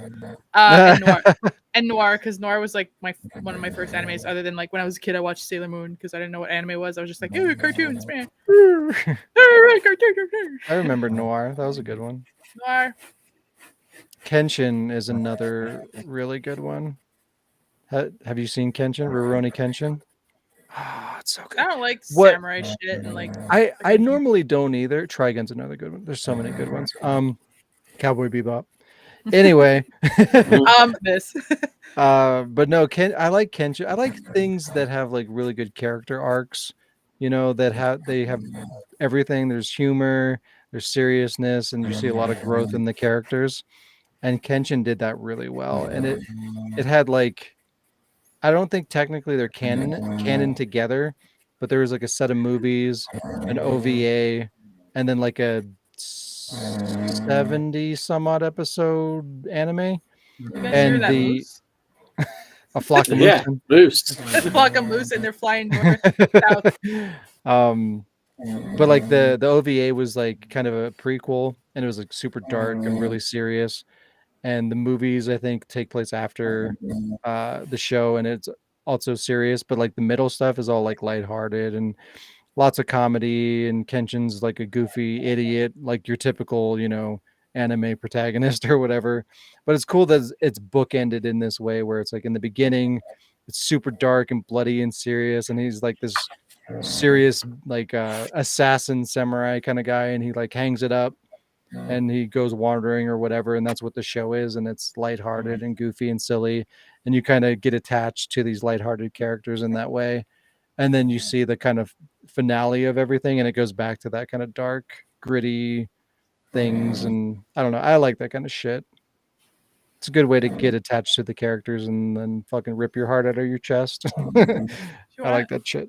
Another one that had pretty good, like it had a lot of really good character, like kind of backs to them, and it was just a really cool concept. I'm still sticking with my main answer as Slayers because you mentioned OVAs. Slayer had like I have the box set of the movies, the OVAs, like I have so many different ones, and the fact that there was 2 different arcs to it was really cool. But there's one, it was called Kaleido Star. Me and Howie, back when he was my roommate, we watched it all the time, and it's basically like it's like the circus kind of like they do gymnastics, like ribbon, trapeze, all that shit, but they incorporate like shows like Swan Lake or Swan Princess or whatever, like Romeo and Juliet. Like they do shows through that, but I don't know. It was really, really cool. I don't remember too much about it, but it was awesome. Yeah, but the more I think about it, it goes back to Slayers. That's cool. What about you, Alec? I would have to say Dragon Ball Z was really the first anime. Get the fuck out of here. Not even Get out of here. Pokemon. Yeah, other than Pokemon, because that was sort of about the same time. But I like Gravitation, which is basic a yaoi. I like Black Lagoon. Black Lagoon's good. But not I Blue actually just Lagoon. saw that relatively recently, like a few years ago. Yeah, I liked Death Note. That was fun. Yeah, That's a weird way to describe Death Note, but all right. It was fun. People died. Yeah. I've probably seen more anime than I can remember, but it's not coming to me. But definitely Dragon Ball Z was the thing that started off. And if I didn't have Dragon Ball Z as a reference of watching it, then I definitely wouldn't have seen Team 4 Star. And then I wouldn't have had any connection to Alex at the start of our first date. So, yeah, it's important to me. So, yeah. That's fair. The thumbnail on It's this. still trash, but it's fair. The thumbnail on this when you first showed it made me think of this anime called Those Who Hunt Elves, and I was just like That was literally good. like I was literally trying to think like where would I be able to watch that right now? Like it was such a funny anime. I could not get over how funny it was. It was so stupid too. Also, let's mention Ghost Stories. Can we Oh, please? Jesus. But like the English dub because it's lost in translation. And it's just the actors having fun. Super good. Yep. Okay, I'm gonna stop naming them now because like they slowly start coming back to me, and then I'd never stop. Right. It just sucks. Like that era, that time frame, like 90s anime was so good. Yeah. Now it's all garbage. It's like I feel like the phase of anime for me like was kind of short lived because of all the crap that started coming out, and it was always the same shit. Like people in a high school doing something. Oh, they Yeah. fight monsters now. Cool. Yeah, that's true. Yeah. But when there's like a billion animes, it's kind of hard to have variety, you know? Yeah, but I mean, like Gets that's to the everybody was point where like, everything's "Have you been watched done. this?" I'm like, "No, no, I have not." No, I watched the first version of You that. should Get the watch fuck out of this. I'm here. like, "No, I watched that, and it's pretty much the same." Yeah. Okay, let's go into the second comment. Also, hi Sasha. Hi, Sasha. Hello. It's nice to be back. I've missed you guys as well. You guys, okay, we're moving on. Yeah, Sean, want you? Oh, I don't know how to do this. Infinite phase. Where's the? Oh, there we go. I've done this before. I swear. Nah, fucking noob. This is not my first podcast. I know it doesn't My seem like first. it. There we go. All right, Oh, I hate that comment anime. from Blow. This is the Just worst laugh. anime I've ever seen. Yeah, The way Salazar died was fucking perfect. I laughed so hard I cried. Question 1. Was the way Salazar died the way you always wanted him to go out, or did you think of another way? I mean, it's not necessarily the way I would want him to go out, but it's just like what I. Every time I watch that cutscene, it's just like that pops into my mind. Is just like, oh well, what if it didn't open back up? And I made that shit happen, motherfucker. It's my shit. God damn it, Alex. Sorry, guys. I will eventually go into her bedroom and technical Fucking Alex difficulties. stops sleeping and actually builds it. God. Yeah. And this is proof that he does snore. Question 2. Yeah, you have it documented. If he ever I do. disagrees, boom. Episode 171. Flock of moosin, Alex. Flock of moosin. Question 2. I have to speak a bit louder. When you laugh so hard that you're crying, would that be a good way for you to die? Do you think? When you laugh so loud. What? What? Huh? Huh? What? You know when when you often catch me just laughing and I'm on a laughing fit.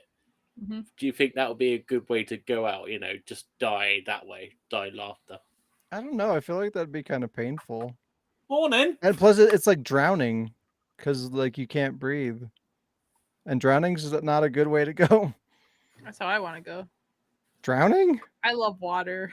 You won't love it when it's in your lungs. I'll be dead. I won't care. Not still love it. for a little bit. I'll be sitting in hell like I wasn't thirsty. Wow. I would say for Jazz, you'll probably drown in ketchup, and that'll be the way to There you go. There you go. Yeah, I wouldn't mind dying of laughter. That'd be just a hysterical way to go. Question 3. How often is Blow Jizzar's headventure name as a use name? And what do you think they blow? Pretty elaborate, and I refuse to answer that. Jazz? I don't understand the question. Do you like the username of the person whose comment he read? Hello? No. No. No. I wonder why. Wow. His picture too. It's just not a nope. All right, last comment. Oh, Cool comment. I got this. Cool I got comment. this. I'm an expert. Yeah, There we right. go. So, wow. Well, here we are. I kind of I left it on a mean one, but never mind. It's Wow. not funny anymore. The voice doesn't even sound like it did before. Question 1. Does the character's voice change really change the show? I mean, I guess it depends on the person, really. Like, if your favorite voice actor, like for me especially, like I'm really picky about voices and like recasting, as I've mentioned many times. So like, yeah, if there's like a character that I really like is my favorite character or somebody that I like a lot and the voice changes, it drives me fucking insane. And yeah, depending on if it's a main character, it can ruin the show for me.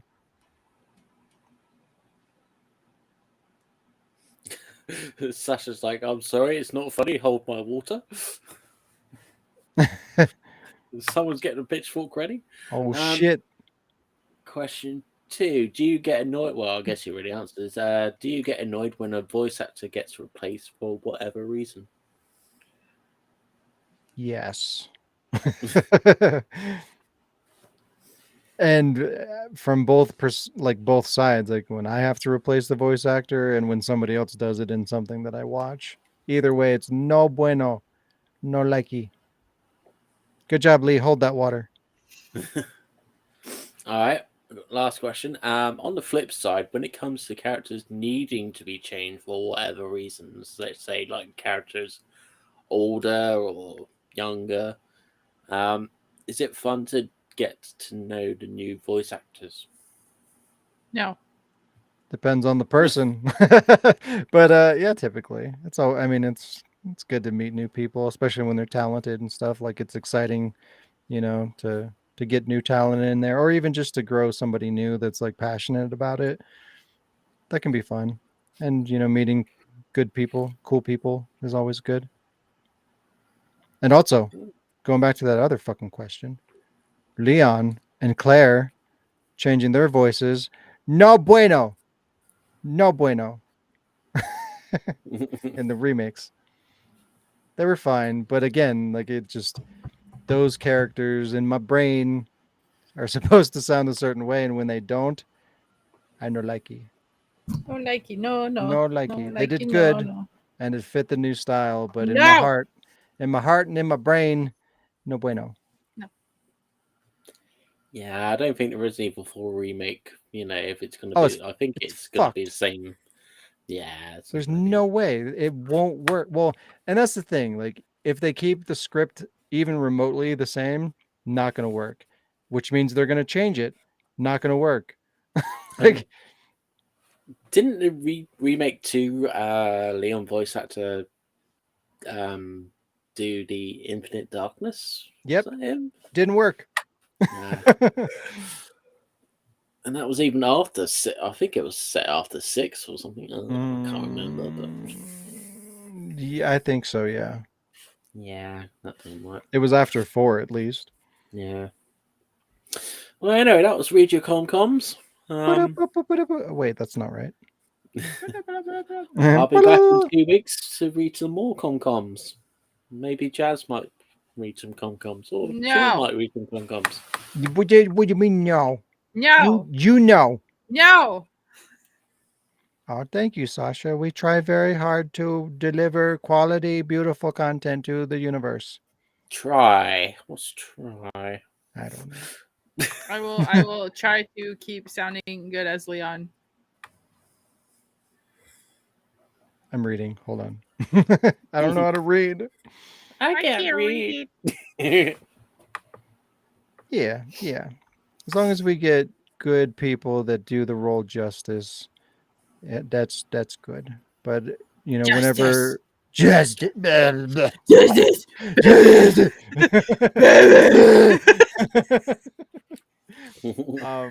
No. I desperately need to avoid recasting people, but yeah, it's.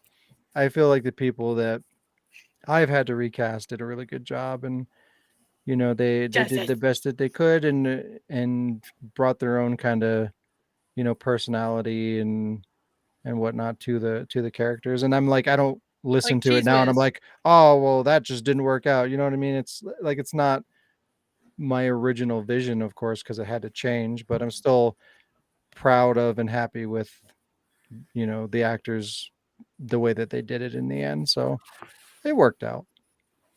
Everybody did a good job. I'm proud of it. I'm proud of the peoples. You did good, peoples. You did good, peoples. Good peoples do good job. Oh fuck. What episode has this been? Hold on. 50. I'm not ready. I'm not ready for anything. Hold on. I'm half awake. I'm 3/4 asleep. And I haven't done this in a minute. Wake There him it up is. inside. Wake me up. Okay. Hello. Goodbye. Hi. This Welcome to the has Wardcast. been episode 171. Thank you for joining us, everybody. If you enjoy the podcast or any of the content at the Ward, please consider helping us grow by sharing our content, liking the video, and subscribing. Stop shaking your head. I will kill you. You can also support us through patreon.com/thewordproductions to get exclusive content, or buy merchandise like t-shirts, hats, and more on our website, the-word.com/shop. Have a great week, and we will see you next time. Words. Bye-bye.